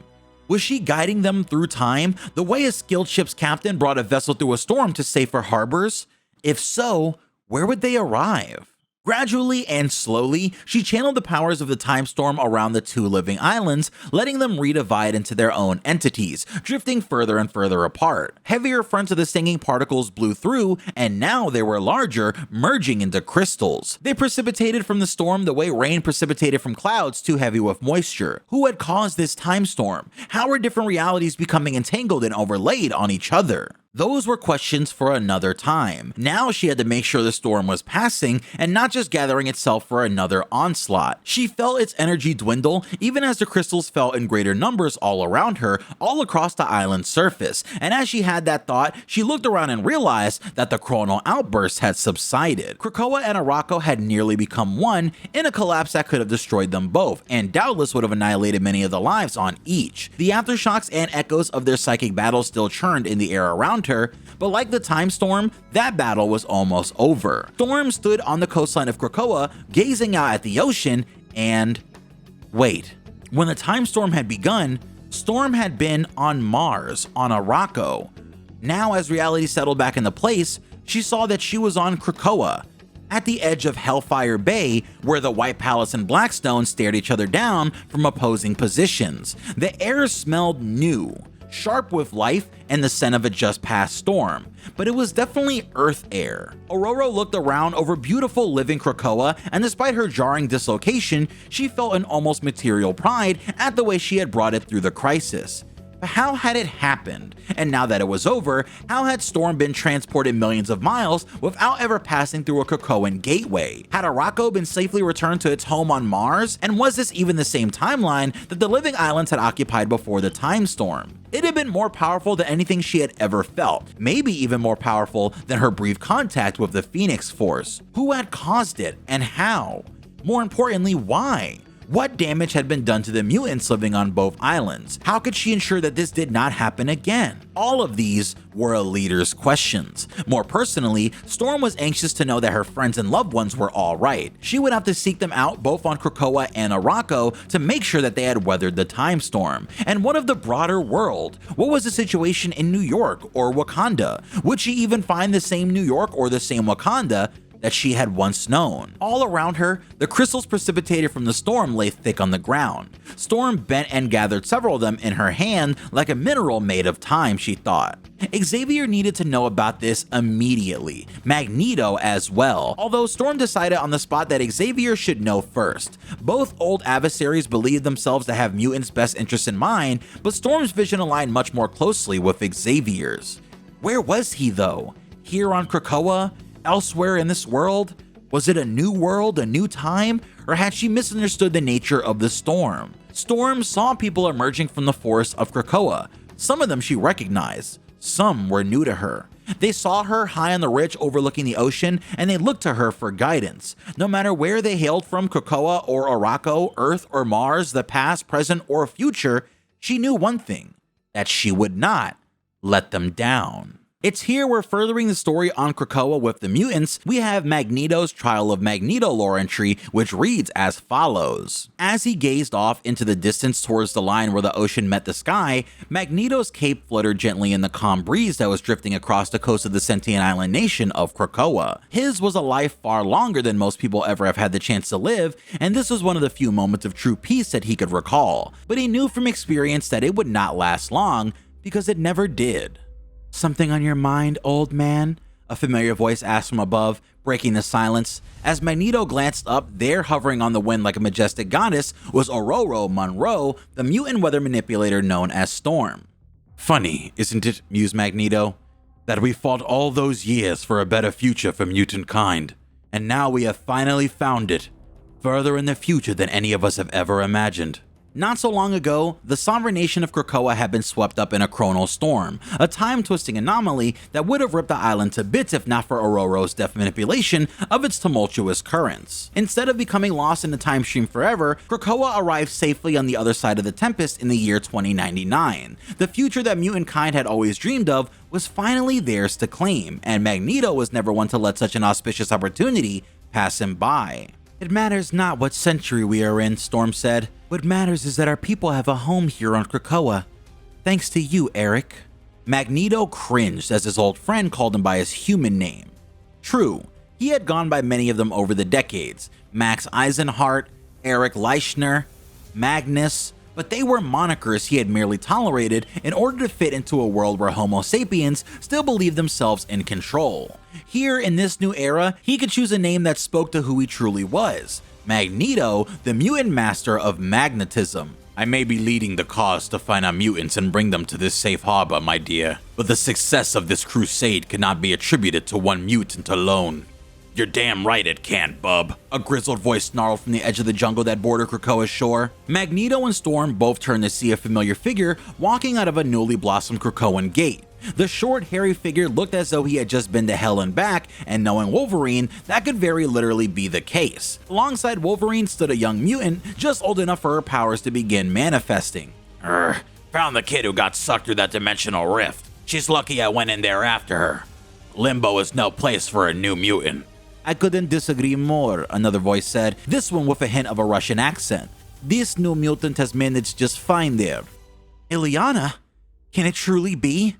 Storm rushed over to the young woman who had just stepped through the gateway, instantly wrapping her in an embrace. For years, Illyana Rasputin, the mutant teleporter known as Magik, had been like a daughter to Storm, before she was claimed by the darkness of Limbo. "Nice to see you too, Windrider," said Magik with an uncomfortable smirk. "It has been longer than I care to remember." Magneto stepped towards a new arrival, not embracing her, but examining her closely instead. There was something strange about her. It was clear that she had walked a far different path than the Illyana Rasputin of this world. This child had been hardened by the horrors of war, something to which Magneto himself could closely relate. "You are not the child we once knew," Magneto said, "but you are welcome here on Krakoa. All mutants are, regardless from where or when they hail." How about people who grew up thinking they were mutants, only to have their entire world turned upside down when they learned the truth years later? Magneto audibly gasped as the question was asked by another woman who had just arrived through the Krakoan gateway. His gaze instantly shifted over to her as she walked forward. Her every step stirred ripples across his memory, for he had been there when she had taken her very first one so many years ago. "Hello, father," the Scarlet Witch said as she approached Magneto with a calm confidence that few had ever shown in his presence. She reached up and began to slowly remove Magneto's helmet, an action that would almost certainly be met with instant retaliation should anyone else attempt it. But Magneto stood as silent as strong steel, simply basking in the magic of his long-lost daughter's company. His stoic expression softened as Wanda leaned in and gave him a gentle kiss on the cheek. How can you be here?" Magneto managed to say. He could bend adamantium into any shape with his mutant power, but these simple words were somehow nearly impossible to form. "It took a bit of work," Wanda mused. "I'm not technically a mutant like you after all, which means Krakoa wouldn't normally let me through its gates. but a touch of chaos magic did the trick. What I meant to say is... Oh. Wanda's playful tone vanished faster than a stage magician's pet rabbit. Your Wanda. She's gone, isn't she? I'm sorry. This must be difficult. Quite the opposite, Magneto said, regaining his composure. To see your face again. To hear your voice. To know that, somewhere in this vast multiverse, a version of you has thrived is perhaps the least difficult thing I could ever conceive. It is all that any father ever wants. I wouldn't say I've been thriving exactly, Wanda admitted. I've been holding my own universe together by its threads for far too long. I truly believed that I was its only hope to survive. Huh. Like father, like daughter, chuckled Wolverine. But I've started to see the bigger picture, Wanda continued. We're all fighting our own wars. The only chance we have of winning them and keeping all of our universes intact is if we start fighting together. Speaking of fighting, I'm late for a date with Natasha, Wolverine said. We got ourselves a tin-plated dictator that needs overthrowing. Magneto almost chastised Wolverine for entrenching himself in the petty squabbles between the humans of this era, but he paused for a moment and considered his daughter's words. Perhaps she was right. Perhaps his own war to preserve mutant kind was just one battle of many, all of them equally important. Since Krakoa arrived in this future, my allegiance has been to mutant kind alone, said Magneto. I felt it best to isolate our people in order to protect them. But your words inspire me, my dear. It is clear that no mutant is an island. Except Krakoa, da? Magik chimed in playfully. In order to commit such an alliance, however, it must be a mutually beneficial one. There are still mutants out there, lost across space and time, who require our assistance in order to lead them home. That sounds like the perfect task for a Sorceress Supreme, Wanda said. But I'll require your help. As fond as I am of your classic look, I think we're in need of use of a helmet that's a bit more functional. Of course, Magneto said, raising his hand into the air. Within moments, tiny scraps of metal buried beneath the sand of Krakoa's beaches converged and reshaped themselves into a complex yet familiar device once worn by Charles Xavier himself. Cerebro.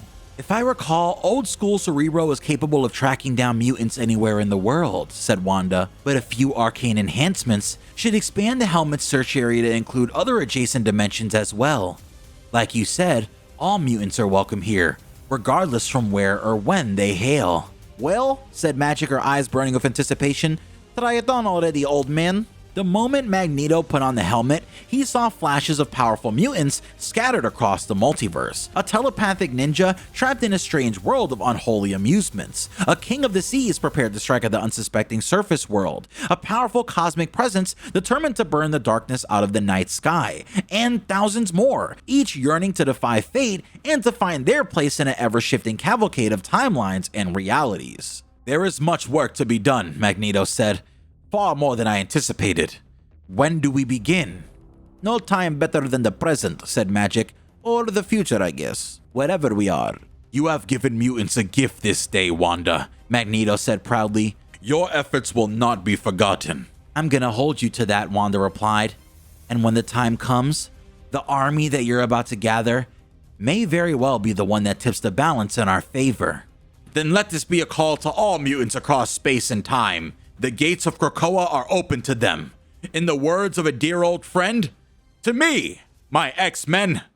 Now, while Magneto was calling for all his X-Men, he may have called for more than he wanted, as we see in Namor's lore entry Atlantis Attack, where it reads, more than 2/3 of the planet's surface is covered in water. One might think that those seemingly endless ocean depths would be far more than any single man could rule, but when that single man is Namor, the sovereign of 7 seas, there's always room to expand the empire. While his throne sat in the kingdom of Talokan, it was Namor who united the various other undersea civilizations from Atlantis to Lemuria under his new reign. Millions of sea-breathing soldiers and countless creatures of the deep all bowed in his presence and answered his every command. Namor craved more, and he knew where to find it. Most of his people had only known a life beneath the waves, but Namor was a man of two worlds. True, it had been years since he had lived amongst the surface dwellers, but there was no denying that part of him yearned to feel the air in his lungs and the sun on his skin once more. But in order to do so, he would first have to deal with one of the greatest threats that the Earth had ever known, humankind itself. Unlike Namor's seafaring subjects who lived in harmony with their undersea environment, the humans who lived on the land above had proven themselves to be a danger to the planet time and time again. Their careless ways were poisoning the water that Namor's people breathed and threatening to bring the oceans themselves to a boil. Their own scientists had warned that it wouldn't be long before the seas began to rise, but if Namor had his way, the people who inhabited those seas would rise even sooner. For years, Namor had been planning an all-out assault on the surface world in order to claim it as his own. Now the time had finally come to act. Plans had been laid, and the first battle for control of the land was set to take place on a gem of the Pacific, Jeju Island. But even with his vast army at his back, Namor knew that there were those on the surface who would stand in his way and prevent him from seizing total domination.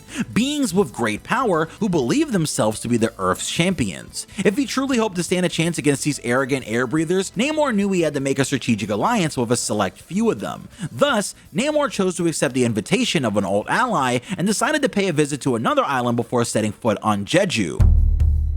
As the drums of war reverberated through the cold depths, the King of the Seas set his course for the island of Krakoa, home of the mutants. Getting to Krakoa was not as simple as simply swimming to the shore though. The sentient island had been recently swept up in a chronal tempest and transported to a distant future, but thanks to the gift of a simple seed that he had planted in the silt at the bottom of the ocean, Namor was able to grow a gateway that delivered him across dimensional barriers and into the shallows off the Krakoan coastline. As he entered the water, Namor found a group of emissaries awaiting his arrival. Amongst them were two respected mutant leaders, the weather manipulator called Storm and the teleporting sorceress known as Magik. At the front of the group stood the man who had extended the invitation to Namor, the mutant master of magnetism known as Magneto. "I was not sure you would be coming," Magneto said, sweeping his cape aside with regal motion as he gestured for Namor to come ashore.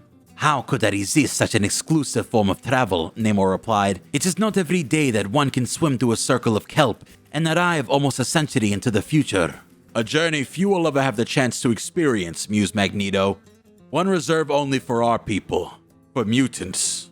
"Ah, I would think carefully before you choose to claim me as one of your own, old friend."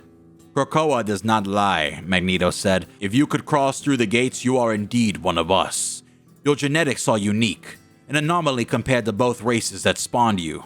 Like each and every one of us who calls Krakoa home, you are something more, something superior." "I have been telling people that for decades," Namor laughed. "If only they had listened." "I know that look in your eyes all too well, Namor," Magneto said, his stoic gaze revealing the slightest hint of concern. "It is the look of a man who is about to make sure his foes start listening, by any means necessary. If you know me as you claim, then you are fully aware of my long-standing quarrel with humanity," Namor said. "They are a cancer that must be wiped from existence if my people are to survive." "As we have established, we are your people as well," Storm chimed in, "and we have always believed that peaceful coexistence is the key to survival." "I am well aware of Charles Xavier's grand illusions," Namor said with a smirk.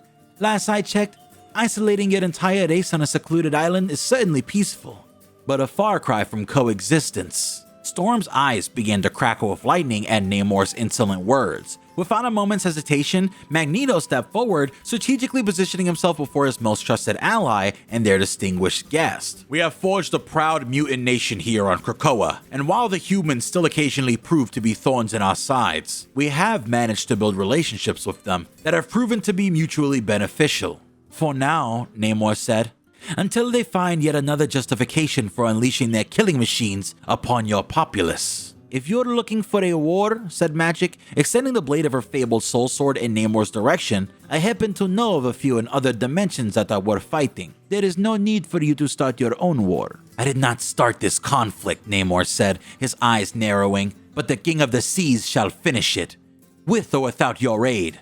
So swears Namor." And with that, Namor turned and began to wade back into the shallows, lapping at Krakoa's shore. But he stopped for a moment as Magneto offered one last thought. "We respect your plight, Namor," Magneto said, "and we will not stand idly as your people are endangered. You are one of us, and mutants take care of their own. Should you need us, we will stand by your side." Namor smiled, perhaps a moment too soon. "But be wary," Magneto continued. "I have witnessed genocide firsthand, and I will not allow it to be perpetrated again, not even against the humans, and certainly not by one of our own. On Krakoa, we live by a simple rule: murder no man. You would be wise to heed it." Namor and Magneto's locked eyes for a tense moment. Then the King of the Seas dove back into the ocean without a word, swimming with tremendous speed back through the gateway that brought him to the Isle of the Mutants. As Namor sat on his throne pondering his next move, Magneto's warning echoed in his head, drowning out the cold silence of the ocean floor. It had already been clear that the impending battle against the humans would not be an easy one, but now Namor would have to be even more cautious if he wished to not add another race of air breathers to his list of enemies. But though Namor had always been many things, warrior and mutant and king, cautious had never been one of them. "Gather our greatest warriors," Namor said to his most trusted advisors. "Summon the most ferocious beast of the sea. We bring humanity to its knees. Today we claim Jeju Island in the name of Talokan, and tomorrow, if need be, Krakoa shall follow." This is immediately followed up in Luna Snow's lore entry Guest from the Deep Sea, which explains Namor's attack on Jeju Island. High summer on the beach was a great time to be alive anywhere. It was even better when you were on the Gem of the Pacific, Jeju Island, and it was way better when you were on Jeju Island singing in front of 100,000 screaming fans against the backdrop of a deep blue sea and a cloudless sky. Luna Snow soaked it all in. As she closed the fifth song of her set flow, hearing the fireworks go off behind her right on schedule as her last line, "Finally now we feel alive," drove the crowd into an even bigger frenzy. Boom. Whoa, they're extra loud, she thought. Not just the crowd, but the fireworks even more so. Loud enough to shake the stage. Some gear fell over in the wings, and she glanced at the crew, keeping her show smile big. It looked like they had things under control, but they were also looking around like Boom. The ground really shook that time, and it wasn't any kind of stage effects she and her choreographers had programmed into the set. Boom. A split second later, she saw it among the fans, a surge of fear passing through the crowd as they all felt the shaking and turned to the sea. Then Luna saw it too. The horizon moved. A slow bulge at first, but as it approached, it grew into a great wave, surging in the direction of the beachside amphitheater. A tsunami, but no ordinary tsunami, because behind it, no, within it, lurked an immense shadow, as if the wave had not risen naturally, but was being driven by something below. How big would a creature have to be to cause a wave of this size? Already the water was draining away from the shore, and that meant she had very little time to act. So act she did, springing off of the stage and rushing towards the beach as the crowd scattered away. The wave was growing with no signs of stopping, so she planted her feet when she reached the coastline and called up every atom of her cryokinetic powers. Singing a high, wordless note, she found the frequency of the waves and tuned herself to it, feeling the power flow from her through the wet sand at her feet and out into the base of the immense wave. Dark eyes shot up from the exposed seabed, threading up through the wave and spreading until the entire tsunami was frozen in place. Even though less than a minute had passed since she left the stage, Luna had managed to calm the seas for a moment. And a long moment it was, the only sounds along the beach being the astonished gasps and sobs of the audience.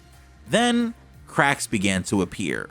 Something was moving within the ice. The shadow, she thought, and just as the thought formed in her head, the frozen standing wavefront shattered. The momentum of the tsunami was broken, so its towering water flowed across the shore and back into the sea. But what emerged amid the battleship-sized shards of ice made Luna realize that she solved the symptom, not the cause. The monster was perhaps 100 meters tall, octopus-like, with tentacles that lashed out over the water as it churned through the shallows towards the shore, towards her fans. Its body was weirdly translucent, bizarre organs glowing within its massive form. In its eyes was pure, mindless rage. She had heard suspenseful tales of this creature, but never thought it was real. The menace from the murky depths, Monstro. As the beast arose from the sea, she saw something else, a jagged wound in the side of its body where the tentacles all gathered. No wonder it's so mad. That cut is huge, she thought, as she skated towards the base of one tentacle just below the corner of its eye. This creature was most definitely enraged by the agony of its wound. If it got to shore, a lot of people would not be making it home from the island, but she wasn't gonna let that happen.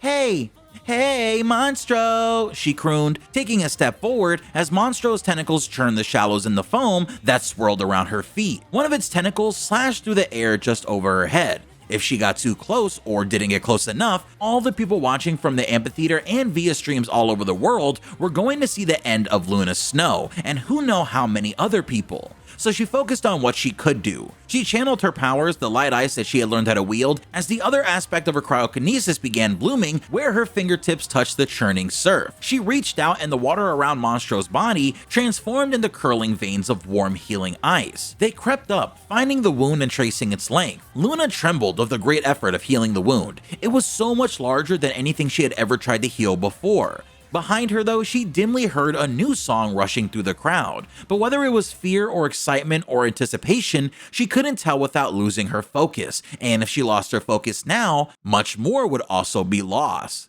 Little by little, her healing ice grew filaments across the wound, one side reaching towards the other. Monstro grew still, as if it knew what she was trying to do or was biding its time until she failed. There, the ice linked up across the bleeding gap, knitted together again, then melted into Monstro's skin. Its tentacles fell limp for a moment, as if in relief, like that was Monstro's way of letting out a long sigh. Then, slowly and peacefully, it slipped back out into the deeper water and was gone, leaving huge chunks of ice to crash and grind against each other in its wake. But it was then that Luna heard a voice off to her right. "Surface Dweller, so-called superstar, Luna Snow." She turned and barely suppressed a squeak of shock. Hovering over her on winged feet was none other than Namor, ruler of Talokan and all the endless expanse of the deep ocean. And apparently, he wanted to talk to her? Luna was a little starstruck, which didn't happen to her often, but she kept her wits about her enough to make sure that her mic was still live. "Your Majesty? Welcome to Jeju Island." "You need not welcome me to what I am about to possess," Namor said. "Talokan shall rule this island, and all surface dwellers who venture here will kneel before Namor."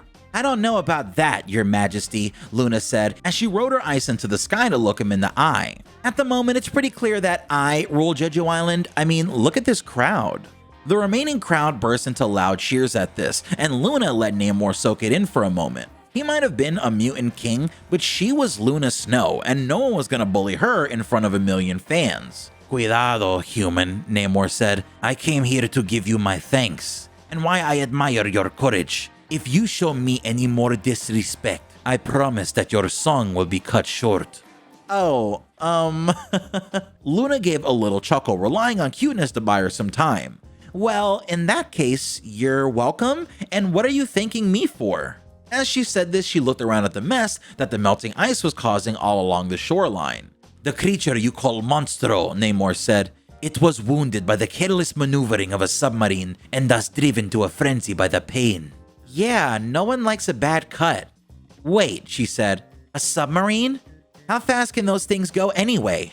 "The technical specifications of surface dweller vessels matter little to me, porque they will all soon be laid to waste. However, the fact that Monstro and its madness destroyed some settlements of Talokan did concern me. You have saved not just the lives of surface dwellers, but citizens of the deep, my people. So for that you have our gratitude." "Well, wow," Luna said. "I don't know what to say." "Perhaps you should say nothing. Not when more singing remains." Was that a little glint of good humor in Namor's eye, or a subtle warning for Luna to stay in her lane? She wasn't sure until Namor spoke again. "Let the humans here have one more night of revelry, before the oceans rise. Since you're here, care to join me for an encore?" Luna reached out her hand to Namor, hoping her music might ease the tensions of two worlds clearly on the brink of war. "The surface dwellers will get to see me perform soon enough," Namor said, each word soaked in disdain.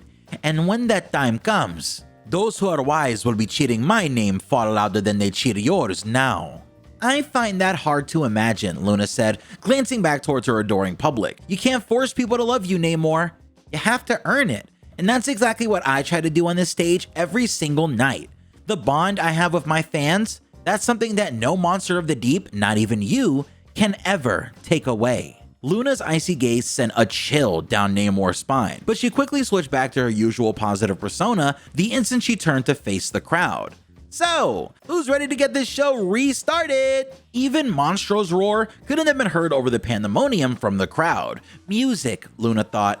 It brings people together. But as she watched a grim Namor silently disappear back into the ocean's depths, she wondered how much longer that would be the case. Now, the fact that Namor and Luna have the chilling charisma team up in game, to me suggests that Luna actually managed to befriend this huge grouch, as in the description it reads, after their smash duet on Jeju Island, Namor and Luna Snow soon found themselves performing an encore, but this time, the band was about to break up, and as tensions rise between the two of them threatening to end their friendship, we'll see later on that Jeff comes in and settles their differences. However, for now, he's still sitting in one of the Collector's pods, waiting for us to reach that part of the lore way later in this already massive series. So after Namor's attack on Jeju Island, it's finally time for Wolverine's lore entry accompanied envoy, and this is where we finally solve the mystery of what happened to Captain America, bringing us back to that plot as well. Another one, Freddy. Heavy on the orchid nectar. You got it, Logan, said Fred Dukes, the bartender of the Green Lagoon, a secluded watering hole nestled into the heart of Krakoa, the living island that served as a safe haven for mutants from across time and space. The massive man plucked a beautiful tropical flower from a tiny garden behind the bar. He squeezed it in his oversized hand, causing the strange pink liquid contained within its delicate blossom to trickle into a tall glass. Mixing in a few other natural ingredients, he covered the glass and gave it a quick shake before sliding it across the bar to his most loyal customer. Not used to you ordering off the organic menu, Fred said with a smile, noting that Logan's taste usually tended to be a bit more traditional. Yeah, well, I didn't come here to forget anything tonight, bub. Gazing at the nectar swirling in his glass. For once, I want to remember every detail. And I would like to hear them as well, a voice said as another man approached the bar. If you are willing to share, my friend. Logan looked up from his drink to see one of the greatest foes he'd ever faced, the mutant master of magnetism known as Magneto, taking a seat next to him. If this were a few years ago, Logan would have already popped his razor-sharp adamantium claws and taken the first swing. But these were strange times, and for a man who'd lived as long and eventful as the Wolverine, that was certainly saying something. Logan was used to the unexpected, but everything had turned upside down when the chronal disruption known as the time stream entanglement started wiping out realities. Krakoa may have been home to some of the most powerful mutants on the planet, but that wasn't enough to keep it safe from the cosmic catastrophe's devastating effects. The island and its inhabitants found themselves swept up in a powerful temporal storm and nearly became lost in time and space. Aurora Monroe, the X-Men called Storm, managed to navigate the island safely through the tempest, but when the danger had finally passed, their new reality began to sink in. Krakoa had not only been transported to a different dimension, but to a whole new era as well, the year 2099. Always one to seize an opportunity, Magneto took advantage of the crisis, but not in the way most might have expected. Instead of trying to subjugate the unsuspecting humans of this future world, he instead opened the gates of Krakoa to all mutants who had become displaced by the time stream entanglement. His efforts had already earned him the respect of many, and the ire of many more. But Magneto didn't care what the world beyond Krakoa thought of him, nor did he have any interest in any of mankind's petty squabbles. All he cared about at this point was the safety of his own people and of Krakoa. But Logan knew something that Magneto had forgotten sometimes, that no man or mutant was truly an island. Still got your cape in a bunch that I've been running with the humans, Eric? Logan asked, taking a swig of his drink and sneering as the festive fruity flavors danced across his tongue. There are still so many mutants who need our help, Logan. You should be focused on them. Our people ain't the only ones in trouble, Logan responded gruffly. Just cause most folks in this day and age don't seem to be born of the X gene anymore, it don't mean we can just ignore the threats they're up against. Helping innocents is one thing, Magneto said, his tone becoming more judgmental. But you're out there fighting the powers that be alongside some sort of, what? Human Liberation Front? Your careless actions could put a target on Krakoa and all those who came here for protection. Ha! Funny, bub, Logan said, dismissing Magneto's concern. Since when have you been the one to stand by and do nothing? Since the well-being of our entire species became mine to safeguard. Fair enough. But believe it or not, I'm doing what I do to keep Krakoa safe as well. From corporations like Alchemex, and especially from that metal-masked maniac Doom. Magneto paused. Somehow, Victor Von Doom was still alive and thriving in this era. The King of Latveria had become more powerful than ever, both as a political leader and as a sorcerer. It was even rumored that Doom himself had kickstarted the time stream entanglement, though there were conflicting reports as to whether it had been the Doom of this reality or another of his multiversal variants. Still, Magneto knew it was only a matter of time before Doom set his sights on Krakoa and the growing army of mutant soldiers for whom it had become a sanctuary. Perhaps Logan's actions were more justified than Magneto was willing to admit. "Your allies in this resistance," Magneto said, considering his words carefully so as not to send the Wolverine into a berserker rage. "Are you sure they can be trusted?" "With my life," Logan said without pause. "There may not be that many of us fight in this fight, but the ones we've got are the best they are at what they do." "And the hottest, am I right?" Fred chimed in, unexpectedly from behind the bar. "That Black Widow was always smoking, for a human, I mean. But then again, I guess she's gotta be what, like, over 100 by now?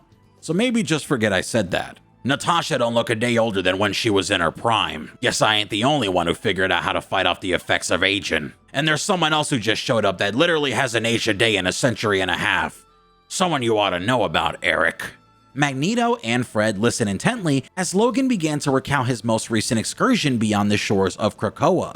Logan had gone through a Krakoan gate to rendezvous with Natasha Romanoff in Tokyo. The Red Room, which the Black Widow was now using as her personal spy network, had intercepted rumors that someone was planning hits on major crime organizations, including the Yashida Corporation. They needed to know if the person targeting these groups was a potential ally or yet another enemy to add to their list. But when Wolverine arrived at the usual meeting point, Natasha was nowhere to be found. He tried to contact her on the Resistance secure comm channel, but she had gone radio silent. That wasn't like her. After digging for intel and making up a few minor threats, Logan learned that Natasha had gotten a credible lead about an ultra top secret Mercury level asset being stored at Alchemex's Tokyo HQ. Whatever it was, she must have realized that her window to recover it was extremely short if she was willing to risk going in without backup. Logan raced through the back alleys of Tokyo toward the Alchemex tower, but he wasn't fast enough. Before he could reach his destination, a powerful explosion lit up the night and shook the city's streets. Worried about Natasha's safety, Logan doubled his pace, and instead of finding the Resistance's most elite spy, he instead found himself face to face with one of the most legendary warriors to ever grace the field of battle, Steve Rogers. "Captain freaking America?" Fred blurted out, snapping Logan out of his story. "You gotta be kidding me." "No joke, bub," Logan said, "but the Boy Scout wasn't alone." Logan continued his tale, saying how Cap's signature red, white, and blue uniform was badly scorched, as if he had walked out of the Inferno at the Alchemax building. To make matters worse, he was now surrounded by a small squadron of Doombots that were all aiming their weapons at him. Logan wasted no time, popping his claws and leaping into the fray as he furiously slashed, reducing the Doombots to scrap. Logan never once questioned, though, if he was on the right side of the battle. After all, if there was anyone who could be trusted without hesitation, no matter the timeline, it was Captain America. And Cap didn't have his shield on him, but that didn't stop him from joining the fight. The super soldier was one of the best hand-to-hand combatants who'd ever lived, and even a seasoned warrior like Logan couldn't help be impressed by Cap's strength and skill as he delivered blow after blow to the mechanical menaces. Once Wolverine had sliced the head clean off of the final Doombot's armored shoulders, he asked Cap about Natasha, and Cap confirmed that she was the one who had rescued him and added that she was safe. Logan warned that she wouldn't stay that way if they stuck around much longer though, so Cap agreed, noting that he had only recently unthawed in this strange new world, and he already had the Alchemax, Public Eye, and now Doom himself looking to get their hands on him. So Logan considered bringing Cap back to Krakoa, but there were multiple problems with that plan. First, the organic gateways that allowed Krakoan citizens to travel to and from the island in the blink of an eye could only be accessed by those with mutant genetic signatures. Second, as much as he hated to admit it, Logan knew deep down that Magneto was right. If their foes found out that Cap was being harbored by the mutants on Krakoa, it would almost certainly drag all of mutant kind into a war that none of them were ready to fight, at least not yet. "A wise choice," Magneto said. "But where is your star-spangled ally now?" "I'm getting there, bub," Logan said. "Hold your horses." Logan went on, telling how he took Cap back to a secure Resistance safe house, and by then, the effects of the blast at Alchemax, not to mention the century and a half that Cap had spent trapped in ice, had taken their toll on the Sentinel of Liberty. Not even his super soldier serum was enough to heal his burns and reduce the atrophy in his muscles. And that's because Cap didn't have a healing factor. But Logan had access to something that could get his new ally back in the game again in no time. Making a quick trip back to Krakoa, Logan gathered some medicinal flowers and returned with them to the safe safe house, and it wasn't long before Cap was back to his old self, with his vitality renewed and also apparently a renewed sense of duty.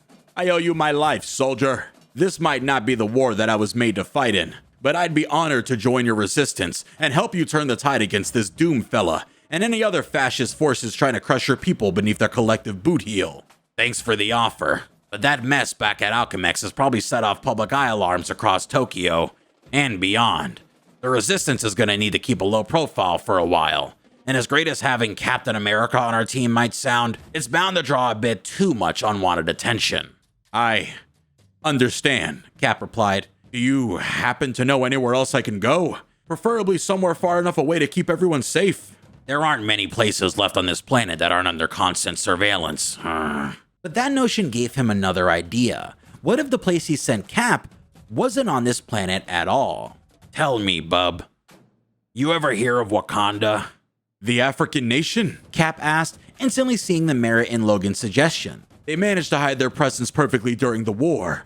I doubt anyone would be able to find me there. And the good news is, I happen to be close friends of King T'Chaka. My shield was even forged from vibranium, a rare Wakandan metal. I wonder if they could make me a new one. Oh, Phoenix Christ. Hate to break it to you, Logan said with a smile, but T'Chaka ain't the king anymore, and Wakanda's a long way from Africa these days. Logan informed Cap of how the Wakandans had set off to the stars in search of the true source of vibranium and had since built themselves an intergalactic empire. Cap seemed dismayed, but all hope wasn't lost. The current king of Wakanda, T'Challa, had been attempting to make strategic alliances to battle against darkness he saw on the horizon. Ah yes, Magneto interjected. T'Challa came to me seeking Krakoa's aid, but we are not yet ready to commit to such a partnership. Yeah, well, he came to Natasha too, Logan said, and she was smart enough to take him up on his offer. T'Challa had provided the Resistance with a single high-tech Kimoyo bead containing special code that could be used at any Wakandan embassy to open a passageway across the stars straight to the heart of the intergalactic empire of Wakanda. With Natasha still off the grid after the Alchemax incident, it was up to Logan to escort Cap to the Wakandan embassy in Tokyo. As much as Logan would have loved to carve a path through some public eye soldiers along the way, the two heroes managed to use their impressive stealth skills to get to their final destination undetected. When they arrived, the embassy was empty. The two followed T'Challa's direction and located a sculpture of Bashenga, a king of Wakanda. As they stood in front of the statue, Logan activated the Kimoyo bead and a portal instantly appeared. Cap gave Logan a salute, thanked him for his service, and stepped through, confident that he could handle whatever awaited him on the other side. And with Cap safely delivered, Logan knew he had to return his attention to finding Natasha. But not before stopping back home for a quick refresher, Logan concluded, finishing off the last drops of pink liquid in his glass and wiping his stubble-covered chin with his forearm. A fascinating tale, Magneto said, but what I find truly refreshing is the notion that perhaps we have as many friends in this new world as we do foes. Yeah, sometimes it helps to take your helmet off so you can see the full picture. Indeed, Magneto replied as he stood to walk away. Now, if you'll excuse me, I have much to do, and it seems much to consider. You and me both, Logan said as he placed his empty glass on the bar. Want me to fill you up? Fred asked, hoping that another round might come with another exciting story about Logan's adventures. Logan stood up and glanced down the trail that had led out of the Green Lagoon, and he knew he had to get back into the field sooner rather than later. Natasha was counting on him, and he had a feeling that it wouldn't be long before he crossed paths with Captain America again. Sure, bub, Logan said, reaching back and pulling his cowl up to cover his eyes. But you'd better make this one for the road. Now from this point, it's through the missions involving the Hydra Charteris base where we start to learn more about what's happening in 2099 on Captain America's side of the conflict. You see, as attackers, your objective is basically to target the base and not only destroy the super soldier factory along with the hibernation pods hidden inside, but you're also tasked with stopping a Maveth portal from opening in the base. While, following tradition so far in this series, the defense side tries to keep you from raiding their base and allow the portal to the other dimension to be open. Do the right missions and you can even snag yourself a Hive statue item in your inventory, which has a description about how the time stream entanglement has allowed Chronovium to basically reawaken Hydra's Antarctic fortress, where our matches take place. Now, this is more or less a reenactment of a mission Winter Soldier goes on, however, in the canon of the story, he actually fails his mission and gets captured, where the Hydra mages use a ritual to open that portal and experiment on Bucky as long as they'd like. Something that gets detailed in the Hydra's Hymn Gallery card, where we see how this story continues even further as we get a dialogue between two Hydra members in the Hydra Charteris base. Rank and number. Come on, Jim, it's just me, Pete. You know how tight security is here, Pete. Gotta follow protocols. Fine. Hydra Science Agent 418322. Happy? I'd be a hell of a lot happier if we weren't stuck inside of a mountain in the middle of the Antarctic. This cold is killing me. Why couldn't we get stationed on one of Hydra's tropical islands like Bob? Because Charteris base houses the most important operations in our entire organization, and they wanted the very best of us manning the fort. The experiments we're doing are gonna change the world, Jim. I think we can handle the winter weather. The winter weather? Sure. The winter soldier, though. Yeah. I heard that jerk tried to infiltrate our base a couple days back. Not gonna lie, I always thought he was just a myth. I mean, he fought against the Red Skull in World War II, right? How the hell could he still be alive and fighting? More importantly, how could he still look younger than me? I've got a feeling we're about to find out. Rumor has it, they moved him down to the super soldier lab last night after they finished his reconditioning. Looks like we're gonna get to work our magic. Oh, there's gonna be magic all right, but not from us. Before we could get him into a stasis tube, another division claimed him. Another? Which one? Wait, please don't say Occult Ops. The weirdos in the robes? What on earth do they want with a superpowered assassin? You and I both know what they want usually doesn't involve Earth or any other planet in this solar system. They're trying to open that damn portal in the sublevels again, aren't they? Where do they say it went? Mayfield? No, idiot, Mayveth. A dead planet on the side of the universe. They say activating that gateway is a key to unlocking our history and ushering in a new era where Hydra reigns supreme. Don't tell me you bought into their mumbo jumbo. You're supposed to be a man of science, Jim. I am, Pete. But I've heard those Hydra priests chanting. And there's something about their song that makes me wonder if they're not so crazy. If they can use the Winter Soldier as some kind of conduit to access that other world, they can have him. You're just as brainwashed as Bucky is. Well, whatever they're doing down there, I hope it works. Hydra could use a win. Don't worry, we'll get one. And when we do, it's going to be thanks to our work in the science division. Not because Occult Ops sang some ancient hymn to a soldier who should have retired ages ago. Now, things are really grim for Bucky here until we get to the events of Hawkeye's lore entry going south for the winter. All Hawkeye knew when he got on board the Quinjet was that he was heading out on a solo rescue mission and it involved Hydra. That suited him. Extended mission prep wasn't really his style. You only needed a certain amount of information to take a smart approach. Over-preparation could dull your senses, keeping you from being aware and responsive when things changed in the field, as they always did. No plan survived contact with the enemy for long. For the first hour or so, as the craft arrowed south from a helicarrier station just above the big island of Hawaii, Clint kept to himself, watching the water go by. He'd never been a sparkling conversationalist, so silence suited him. "How are you doing back there, stranger?" Agent 13 shouted from her seat at the controls. Clint had nearly forgotten she was there after 2 hours or so staring into the endless blue expanse of the Pacific, so Clint decided that it was time to make some conversation. So, we headed to Antarctica or what? Bingo, Agent 13 said, although it doesn't take a genius to figure out that if you go south from Hawaii, you either hit New Zealand or Antarctica. Never said I was a genius, but I could read a map. Clint got up from his seat and started arranging his gear on a work table. Bow, arrows, swords, body armor, comms equipment, night vision goggles, emergency field rations. Then he broke open the kit bag with his name on it and found cold weather gear. So let me guess, you want me to stop Hydra poaching dinosaurs in the Savage Land? You wouldn't need cold weather gear for that. I would until I got there, unless you're gonna fly me to the border and risk Sauron sending 1,000,000 pterodactyls after this Quinjet. No Savage Land for you, Hawkeye, Agent 13 said. We're in fact going to Ross Island, which is only technically an island because it's connected to the mainland of Antarctica by a 2-mile sheet thick of ice. Yeah, the Ross Ice Shelf. I've heard of it. The target is a Hydra base on Ross Island. More specifically, the target is Bucky Barnes. Ugh, don't tell me, Clint said as a cold knot formed in the pit of his stomach. Bucky had worked so hard to get free of the brainwashing he'd suffered after World War II. What a terrible thing it would be if he'd been mind-controlled again. Clint thought hard about whether he'd be able to follow through on a mission to eliminate Bucky Barnes. He'd done worse during his Ronin years, but he'd also left Ronin behind. He was Hawkeye again. He was an Avenger. It's not what you think, judging by the expression on your face, Agent 13 said. 3 days ago, Barnes was sent to infiltrate and gather intel about Hydra activity inside of Erebus base. Infiltration was successful, and we got some brief communications from Bucky during the mission's first few hours. But as of 8 hours after infiltration, comms are interrupted, and we presume he's been a Hydra captive since then. Anything could have happened to Bucky in 3 days, Clint thought, but he was tough as anybody, and if there was a chance to get him out alive, that's what Clint would do. Why Erebus Base? Well, because it's tunnel into Mount Erebus, whatever, but Hydra probably also likes the mythological associations. You gonna make me ask? Oh, I thought you'd never ask. In Greek mythology, Erebus was the son of Chaos and one of the primordial gods. Also, that's the name the Greeks gave to the gate between the world of the living and the underworld. Yeah, Hydra would definitely go for that.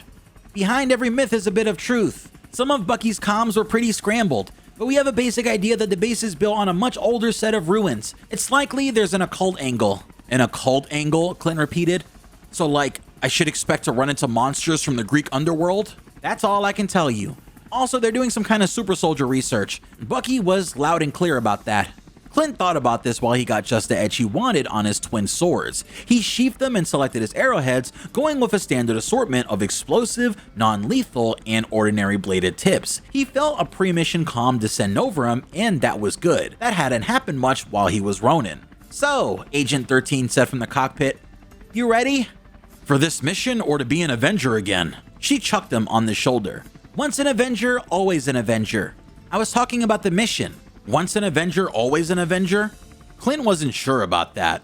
Then again, even when he was an Avenger, he hadn't always felt like one. It wasn't easy feeling like you were an equal member of a team when all you could do was shoot a bow and the other team members could call lightning or lift 100 tons. If he was being honest with himself, that was why he left. That was why he became Ronin. The thing was, once you'd been a hero, an Avenger, and once you understood how powerful it could be to change things, to make things better with your own hands, you couldn't just stop caring. Or maybe some people could, but Clint couldn't. So he stopped being Hawkeye and adopted a new moniker, Ronin, a samurai with no master. He kept an eye out for any situation that might need his help, and he trained in some new ways of fighting as he reinvented himself for a couple years, doing things that the Avengers never would have noticed. Street level, local things, more like Spider-Man might do. Then that expanded into bigger scale operations against drug kingpins, human traffickers, the kind of people normal law enforcement couldn't get to and the superheroes didn't notice because they were too busy fighting Thanos or Dormammu or Doctor Doom. Ronin traveled the world, and by and large, he made it a better place. There were a lot of people alive because of Ronin, but there were also a lot of people that never got back up. Bad people? Sure. But one night in a mansion high above the smoggy sprawl of Istanbul, where he just eliminated an arms tracker and his entire armed retinue of maybe 20 bodyguards, Clint realized he'd stop holding himself to any standard beyond what he thought was right. He was very close to going off the rails, becoming a pure vigilante nut like Frank Castle. It was only a few steps from there to the kind of deluded villain who thought he was doing the world a favor, like Vulture or Killmonger. He needed people around him to keep him on track, and the only people who could do that were the Avengers. So he'd come home, picking up the Hawkeye mantle yet again, but with a few changes, traces of Ronin that he could always carry with him. Maybe someday he'd be free of the guilt he still carried over some of the things he'd done. He'd never hurt anyone he considered innocent, but in the heat of battle, sometimes you couldn't tell who was just in the wrong place at the wrong time. The moral clarity of a fight against Hydra was something Clint Barton badly needed. Okay, we're 5 minutes out. Time for last minute notes. You'll find a vehicle stashed near your landing site. Its beacon will activate once it detects you on the ground. Hope you guys left the key in the ignition. There's a large hangar bay with several doors built into the flank of the mountain. That's the only obvious approach without using demolitions to get into one of the lower access shafts. Intel recommends you stay on the upper levels because honestly, we have no idea what's down below. Monsters. Got it. Probably not, but you never know. Get in, get Barnes, get out. If Barnes can't be recovered, your priority is to get the info and get out yourself. You mean if he's dead? Just say it. Her eyes flashed. Yes, if he's dead. Clint stayed where he was in the back of the cabin, alone with his thoughts, which was never the healthiest place for him to be. What if Bucky was gone again? Mind controlled again? Deep inside, Clint felt a Ronin-like cold certainty that he would know what to do. No, Bucky would survive. Hawkeye would find him, not Ronin. Hawkeye. Tomorrow morning, they would both be watching the sunrise as Agent 13 piloted them back towards Hawaii. We're in the drop zone, Agent 13 said calmly, opening the cargo door and you're go. Go, Clint said, and as the Arctic wind stole the air from his lungs, Clint steadied himself, got a bead on the ground, and jumped. In Winter Soldier lore entry A Helping Hand, the story of him being trapped in a Hydra base and Hawkeye arriving immediately continues. The news streamed in from all over the world. The people in charge were calling it the time stream entanglement, a sudden disruption in the fabric of space and time that had sent chaos rippling across countless realities. The heroes of Earth had assembled to face this crisis head on, but not all of them had survived. The entire world is in a state of mourning for Steve Rogers, the beloved hero known as Captain America, who was struck down earlier this week when, "About damn time," a security officer in a Hydra uniform grunted, cracking a smile as he watched the satellite feed in the monitor station of the hidden Arctic base where he was stationed. The officer switched the channel to see another news report discussing the theory that Victor Von Doom, the ruler of the European nation of Latveria, was behind the time stream entanglement. "Should have been us," the security officer muttered, looking up at the large red Hydra logo hanging proudly on the wall. He shook his head in disappointment. He had devoted his life to helping Hydra destabilize the world, and now some supervillain in a metal suit had beaten them to the punch. Still, he thought that there would be plenty of opportunities for Hydra to benefit from the world's new status quo, and the top secret experiments being performed on the lower levels of this base were merely the beginning of what was to come. The officer stood and began his patrol, exiting the monitor station and walking across the hangar to an open bay door. He gazed wistfully out at the snow-swept landing upon beyond. "Another peaceful night on the edge of nowhere," he said to himself, but he had no idea how soon his words would be proven wrong. Without warning, a squad of soldiers clad in white Arctic combat gear emblazoned with Hydra's red and black logo came running toward the door. Before they could reach the safety of the hangar, they began to drop to the ground, one after another, each one with an arrow in their back.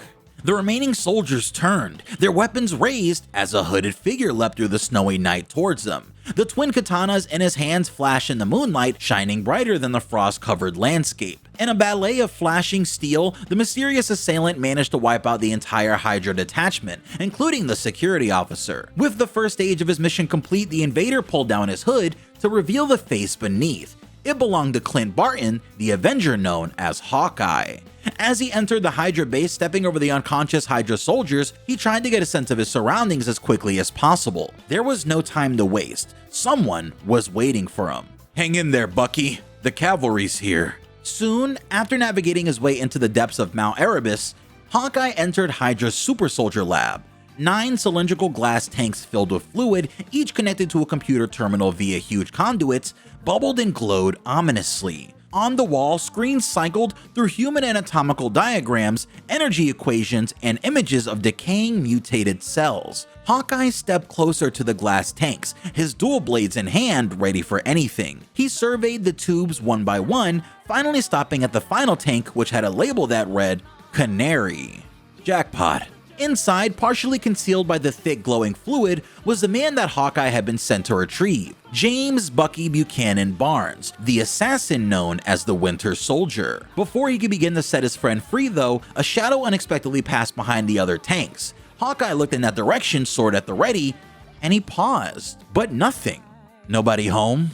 He began to sheath the swords, returning his attention to the Winter Soldier's tank, but instead he pivoted at the last second, parrying as an unseen figure nearly took his head off with a steel gauntleted fist. A Hydra super soldier emerged from the shadows, 7 feet tall, teeth bared, flesh twisted, madness in his eyes. He bellowed as he charged towards Hawkeye. Hawkeye dodged and counterattacked, jamming one of his katana into a joint of the super soldier's mutated arm. Quickly realizing that his swords couldn't penetrate the super soldier's dense flesh, Hawkeye changed tactics, trying to stay out of the super soldier's reach and get enough to use his weapon of choice, his bow and arrows. As Hawkeye acrobatically bounded towards the other side of the lab, the super soldier dislodged the katana jammed in his arm and threw it aside with tremendous force. The spinning blade shattered the glass of one of the holding tanks, sending glowing fluid splashing everywhere, and also causing the attached computer to begin to short out in a shower of sparks. Hawkeye was way too busy surviving to notice that something in the shattered tank had begun to move as he finally got enough space to raise his bow and notch an arrow, but the super soldier was already on top of him, leaving Hawkeye with nowhere left to go. As the super soldier swung his enormous fist down towards the archer, a mass of tentacles entangled the brute's arm. The startled super soldier tried to struggle free, but the tentacles were too strong. With a sudden pull, the super soldier was sent sailing through the air, smashing against the wall as eldritch energy surged through his massive frame and he slumped to the floor, a lifeless husk. He was dead. Hawkeye scanned the room for the source of the tentacles. He was thankful for the save, but not entirely sure that he was ready to discover what new horrors had been unleashed. There, standing in the shattered tank, dripping with glowing fluid, stood the Winter Soldier. But something had changed about him. Where his cybernetic arm should have been was the same writhing mass of squid-like appendages that had just made quick work of Hydra's experimental enforcer. Hawkeye stared in astonishment, for once, speechless. Jesus. You sure make a lot of noise, the Winter Soldier said as he stepped out of his tank. Oh, sorry. I didn't mean to interrupt your nap, Hawkeye retorted, doing his best to mask his shock and concern with humor. Lowering his bow, Hawkeye retrieved his katana from next to the shattered tank and sheathed it. Come on, he said, clearly uncomfortable as he put a hand on his old friend's shoulder, the one without the mass of squirming limbs extending from it. We'll find a way to fix this. You'll be okay. We just need to get you out of here. Not yet, the Winter Soldier replied. There's something I have to do first. No, what we have to do is go back up to the landing platform. Gotta go down before we can go up, Clint. And I'm gonna need your help. Please. Hawkeye was taken aback. The Winter Soldier wasn't one to say please, but he could tell that this, whatever this was important to Bucky. It was enough to make Hawkeye push down his instinct to get the hell out of Hydra Town. Well, I guess if it was easy, anybody could do it. Hawkeye followed the Winter Soldier into a vast space, with lines of giant robot-like vehicles in various stages of construction. As they crossed an elevated catwalk that traversed the room, they heard shouting and the thudding of boot heels rapidly approaching. Hydra was on their trail. Wherever they were going, they would have to move fast. Reaching a heavy door, they entered a chamber with a vaulted ceiling, supported by pillars at least 100 feet tall each, with every single one of them carved to look like a horrific monster. A portal yawned on the other wall, with ancient energy radiating from it. Something was trying to come through from the other side, and even though Hawkeye could see it, his brain couldn't process what the hell it was. The Winter Soldier approached an altar near the portal and climbed on top of it. Hawkeye followed reluctantly as the Winter Soldier extended his tentacles into the carvings on the altar, and each one naturally slid into the ancient stone grooves as if they had been carved ages ago for this very moment. Fragmented memories flooded the Winter Soldier's already fractured mind. He relived the day he first infiltrated Hydra's secret base, getting as far as this hive chamber. He had tried to destroy it then, but failed. Hydra soldiers overwhelmed him and tore off his cybernetic arm, and before he knew what was happening, he was sealed inside of a glass tank, tiny nubs of tentacles growing from his shoulder socket with his teeth bared in a permanent scream. Snapping back to reality, the Winter Soldier steeled himself, realizing what he had to do.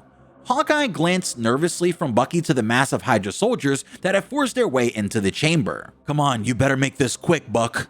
Clint, the Winter Soldier responded, gazing back at the portal behind him. Tentacles strangely similar to his own had begun to break through the membrane between realities. How sharp are those swords of yours? Sharp enough to cut down an entire Hydra army, Hawkeye said proudly, but his face dropped as he realized he had no idea what his friend was about to ask him to do. Why? We gotta close that portal, the Winter Soldier said. And let's face it, I can't exactly wear this thing to the next Avengers cookout anyway. Hawkeye glanced at the Winter Soldier's bizarre new arm and took a deep breath. He had come here to save his friend, not to cause him more pain. But this was Bucky's call, and it wasn't like the guy hadn't lost an arm before. Say when. As the creature emerging from the portal wrapped its tentacle around the Winter Soldier's waist, the altar began to glow. It was almost as if a circuit had been completed, and the Winter Soldier was the conduit. Mystical power coursed between the altar and the portal, overloading Bucky's body with energy and agony. When? The Winter Soldier screamed, and with a single clean slice, Hawkeye's blade severed the entire bunch of tentacles just below Bucky's shoulder, releasing a huge shockwave of energy, knocking both heroes and their Hydra pursuers to the ground. A rumble echoed through the chamber, with deep cracks forming in the surrounding walls as pillars began to tumble. Then, for a moment, everything fell silent.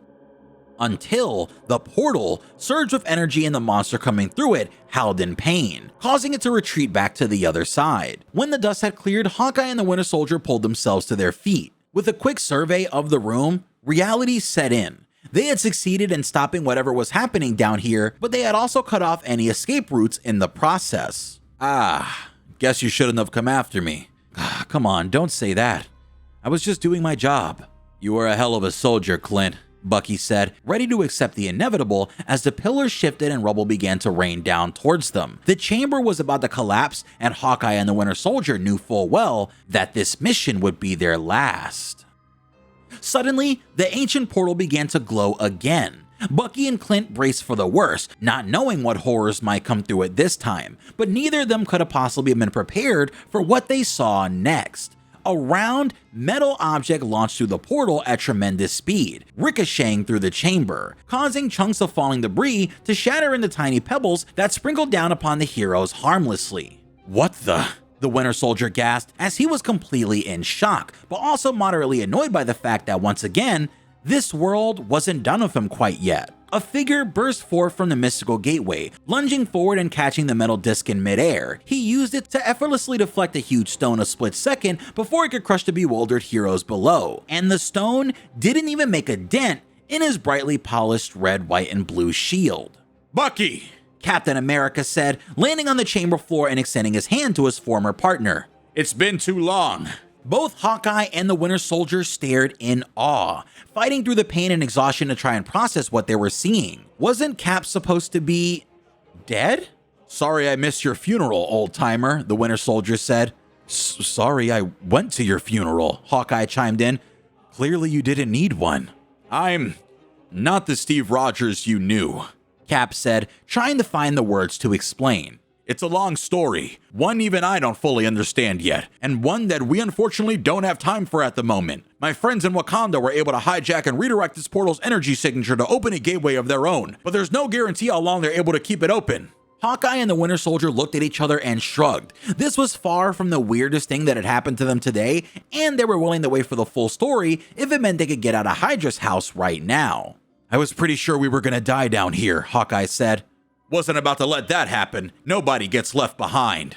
Yeah, glad you're not dead, Steve, Bucky said as he collapsed into Cap's arms. I think I'm gonna need a hand.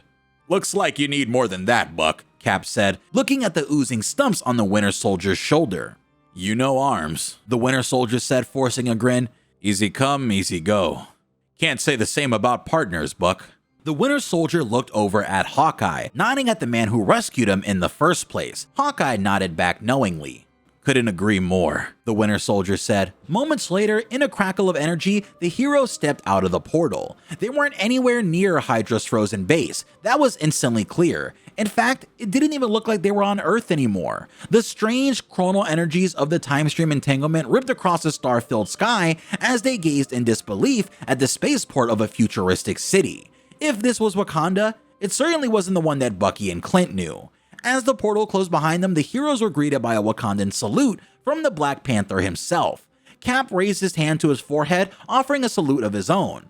Hawkeye and the Winter Soldier remained silent and still, trying to assess their new situation. Shuri, the sister of the Black Panther and the brilliant mind behind some of Wakanda's most impressive inventions, stepped forward and offered a box to the newly arrived heroes. Clint took the container and held it with both hands as Bucky flipped open the lid with the one he had left.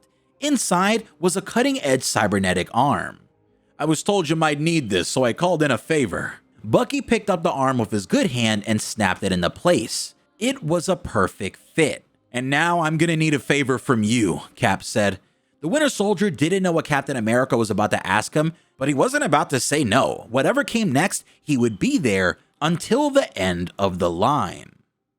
So now with Hawkeye, Winter Soldier, and Captain America reunited, Cap is starting to form his own Avengers team in 2099, and in Cap's lore entry Battlefield Surgery, it starts off with the narrator saying Steve Rogers was a man out of time, a man out of space, and perhaps for the first time ever, a man out of his depth. What he had experienced over these past few weeks had made the epic adventures he lived through during World War II seem normal and mundane. Steve stood on a balcony, gazing out over the spaceport of a futuristic city in front of him, wondering why the universe had chosen to bring him back here and now after so many years away. He didn't know the answer yet, but he knew deep down there had to be a reason. There always was.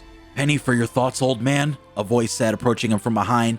Steve turned to see Clint Barton, the archer known as Hawkeye, joining him. Steve gazed past Clint and caught a glimpse of his old partner, James Bucky Barnes, lying deathly still inside of a high-tech medical scanner as scientists and physicians tended to his wounds. It was clear that Bucky was no longer the plucky teen sidekick who had never strayed from Captain America's side during the war. He had grown into his own man, but far more than that, he was now a skilled assassin with a cybernetic arm and a tortured past, development Steve had missed while he was frozen inside a chunk of ice for the last century or so. During that time, Bucky had become the Winter Soldier, and Steve wasn't sure just how much of the boy he once knew still remained, especially after what Hydra had just done to him. Just thinking about how much has changed. I hear ya.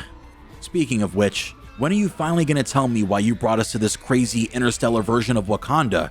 Or, you know, how you're still alive, because as far as I can remember, Captain America fell in the line of duty. Now's as good of a time as any, I suppose, Steve said, realizing that this was the first real downtime he'd had since he brought Clint and Bucky into this strange new world. Steve took a deep breath before he began to tell his tale. He started by regaling Clint with the story of his final mission during the war, when the plane he was on crashed into the Arctic Ocean. As the plane filled with water, he could feel his muscles freezing, his heartbeat slowing, his vision blurring to white, and then nothing. For what seemed like an eternity. He didn't know if he was alive or dead until he found himself trapped inside of a glass tube, freshly thawed out of a chunk of ice by a beautiful redhead with the slightest hint of a Russian accent. Natasha? Steve could tell by his new friend's reaction that he had history with this mystery woman. He wanted to ask Clint who she was, why she would have rescued him, and where she could be found now, but those questions would have to wait until after his story was done. Steve continued, telling how he and Natasha had escaped from the Alchemax lab together, only to be caught in a massive explosion before they could reach safety. Steve protected Natasha from the detonation, but quickly realized that his continued presence will only put a target on her head, so he decided to disappear. With the help of a tough-as-nails resistance soldier named Logan, Steve found his way to the embassy of a nation whose king he had befriended during the war. If anyone could provide him with a safe haven until he got his bearings, he imagined it would be the isolationist African nation of Wakanda. But when Steve and Logan arrived at the Wakandan embassy, it seemed as though it had been abandoned for years. All that remained were the silent statues of former Black Panthers guarding their nation's proud legacy. Examining the statue of Bashenga, the first Black Panther, Steve took note of the inscription on its base. Since the birth of this nation, our people have reached for the stars. At last, we have found them.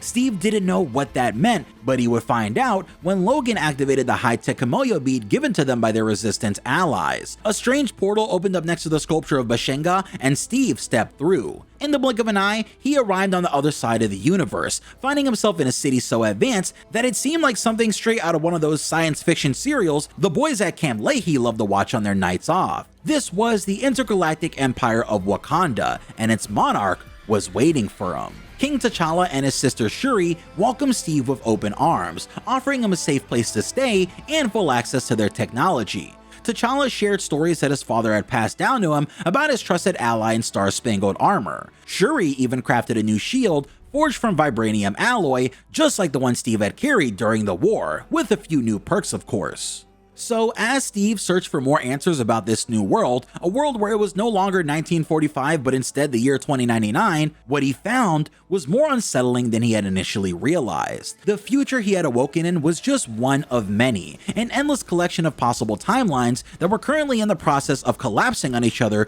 due to a phenomenon known as the time stream entanglement. T'Challa and Shuri had already reached out to scientists and heroes from other realities in hopes of finding a way to repair their timelines, but the process was beginning to lead to conflicts between groups with disparate goals and methods. T'Challa knew that the time would eventually come where the heroes would have to confront not only the darkness that loomed on the horizon, but perhaps each other as well. And so he asked Steve a favor, to gather the very best soldiers from across time and space and bring them into their fold. When Steve agreed, there was no doubt whose name would be first on his list. "And I'm flattered, Cap," Clint said with his trademark smile. "Really? It was Bucky I was after," Steve admitted, missing Clint's sarcasm. "But I'm not complaining that you happened to come along for the ride. He says you're one of the good ones." Truthfully, Clint couldn't even dream of being insulted that he wasn't Cap's first pick. After all, this clearly wasn't the same version of Steve Rogers that he'd served alongside on the Avengers for so many years. That Steve had died trying to save the world. The Steve in front of him now didn't even know that Hawkeye existed until a few days ago when he jumped through time and space to save Clint and Bucky from certain death in the depths of a crumbling Hydra base before bringing them back to this bizarre future. You know who else is one of the good ones? Hawkeye asked, growing a bit weary of the history lesson. Natasha. If she's still around in this weird world of yours, we probably ought to track her down. I'm sure Bucky would tell you the same if he wasn't currently out cold. As if on cue, Steve and Clint heard a commotion behind them. They turned to see Bucky, who was now standing next to the mad station that he'd been lying in moments earlier. Wakandan doctors scurried about, not sure how their patient could possibly be on his feet in his condition. Steve, Bucky said, straining to form words as he leaned against the scanner to steady himself. what is it, partner? Steve asked with concern, because even though this wasn't technically the Bucky he had known his whole life, Steve could still see clear as day that his friend was struggling. Not feeling so good. It's like something is whispering in my brain. Oh God, Clint said. Some sort of Hydra conditioning? No, not Hydra. Bucky responded, every word dripping with pain. It's something older, darker. Steve and Clint glanced over at a nearby statue of Bast, the panther goddess worshipped by the Wakandan people, and realized that its eyes had begun to radiate a deep red. That can't be good. Not at all. As Bucky writhed in pain, his eyes began to glow the same red as the statue's. A cluster of organic tentacles started to rapidly grow from the place where his brand new cybernetic arm met his shoulder. They intertwined with the technology of his artificial limb, seeming to integrate into it as they transformed the arm into something new entirely. Bucky let out a scream as the snake-like limbs extended from the end of the arm and flailed about wildly, striking towards Steve and Clint. I thought I cut those things off, Clint yelled as he dodged out of the way. It didn't take, Steve said, blocking the whipping appendages with his shield to prevent them from striking a Wakandan scientist. Innocents are in danger here. Let's take this battle somewhere more open. Without another word, Steve and Clint both ran at full speed towards the edge of the balcony and leapt down several floors to the spaceport below, landing safely. They looked up and saw the Winter Soldier was in hot pursuit, just as they had hoped. We need to get to the palace and alert T'Challa and Shuri, Steve said. Clint, think you could pilot a Wakandan starship? I can pilot anything, Clint said with a wide grin. He ran over to one of the Wakandan crafts and leapt into the cockpit with the grace and skill of a circus acrobat. With the flick of a few switches, the ship began to rise into the air, but before it could depart towards the Wakandan palace, it was ensnared by the tentacles extending from Bucky's arm. Clint hit the thrusters, but the tentacles held the ship in midair. Bucky didn't even budge, somehow drawing an immense amount of superhuman strength from the dark force possessing him. Suddenly, Captain America's shield ricocheted through the spaceport, gaining momentum with each bounce before finally slicing the tentacles in half and forcing Bucky to release his grip on the ship. Steve heroically leapt up and caught his shield in midair. Snap out of it, Bucky, Steve said as he landed back on the ground, shield at the ready. No, Bucky replied as he instinctively retracted the wounded tentacles back into his body, and they once again seemed to merge with the technology of his cybernetic arm. Knowing that there was no other option, Steve raced towards Bucky, ready to face the unexpected threat head on. Bucky matched Steve's sprint and rushed at his former partner, leaping into the air and raising his bionic fist ready to strike. Steve hoisted his shield, blocking the blow, but the impact of vibranium sent a shockwave through the spaceport that shattered every window in a 100-meter radius. The clash that followed felt longer than World War II, at least to Steve. The two soldiers knew each other so well that neither could get a hit in that wasn't instantly blocked and countered. Despite their effort, they were getting nowhere, and while Steve Rogers knew he could do this all day, he wasn't sure how much longer Bucky could survive the dark forces that had taken control of him. Looks like you can use the cavalry, Cap. On your left, Clint yelled out as he landed his spacecraft on the nearby launch pad. As he exited the cockpit, Steve realized that his new friend hadn't come alone. With him was Princess Shuri, one of Wakanda's most brilliant scientists and the designer of Bucky's new cybernetic arm. "I have good news and bad, Captain," Shuri said, extending her arm to reveal her bracelet made of high-tech Kimoyo beads. As she touched one of the beads, a hologram of Bucky's arm appeared in the air. "The cybernetic limb I created for your friend is made from a number of bleeding-edge materials, including vibranium, nanotech, and unstable molecules." Is that the good news or the bad? Steve asked, unfamiliar with anything other than the vibranium. "It is both. These technologies are all extremely adaptable, which may be the reason his limb has so easily accepted the unexpected additions to your friend's physiology. Hey, Shuri, that all sounds like bad news to me. Ah, but those technologies also have a memory. They work in unison to sync to the host's unique internal energy signature. When that energy becomes corrupted, the limb can be used to recalibrate the internal systems of the person wearing it. In other words, we can restore Bucky to factory settings. How do we do that? The procedure requires a manual reset. However, the likelihood that Bucky will allow you to get close enough to perform one seems slim. Lucky for me, I don't need to get close, Clint said. Just keep him busy, Cap. I'll show you why you made me an Avenger. Steve called out to Bucky, getting his partner's full attention. This time, instead of engaging his opponent directly, Steve kept his distance, dodging and weaving around the edge of the spaceport. Bucky frantically lashed out at him, narrowly missing with every strike. Meanwhile, Shuri attached a Camellia bead to the head of one of Hawkeye's arrows. The bead, programmed with a kill code that would initiate a forced reboot of the arm's operating systems, would have to hit a 1mm target on the back of Bucky's shoulder. Clint would only have one shot. Luckily, that's all he's ever needed. Clint notched his arrow and watched carefully as Bucky swung at Steve over and over. He waited patiently until his target was in the perfect position. Then he released the arrow, letting it soar towards Bucky's shoulder, and a perfect hit. The cybernetic arm instantly shut down, and the tentacles, which had been flailing madly, dropped limp to Bucky's side. Bucky staggered for a moment and then fell to his knees, as Steve and Clint both raced to their friend's side. Sorry about that, Bucky said, regaining his composure. Don't know what came over me. Neither do I, Shuri said, joining the trio of heroes. But I do think it would be worth running some tests. I already have some ideas as to how we can get your newfound talent under control and perhaps repurpose the strange energy flowing through you. Great. More experiments. Don't worry, partner, Steve said, leading Bucky towards the spacecraft so that he could be transported back to Shuri's lab. Whatever this is, you're not going through it alone. Not ever again.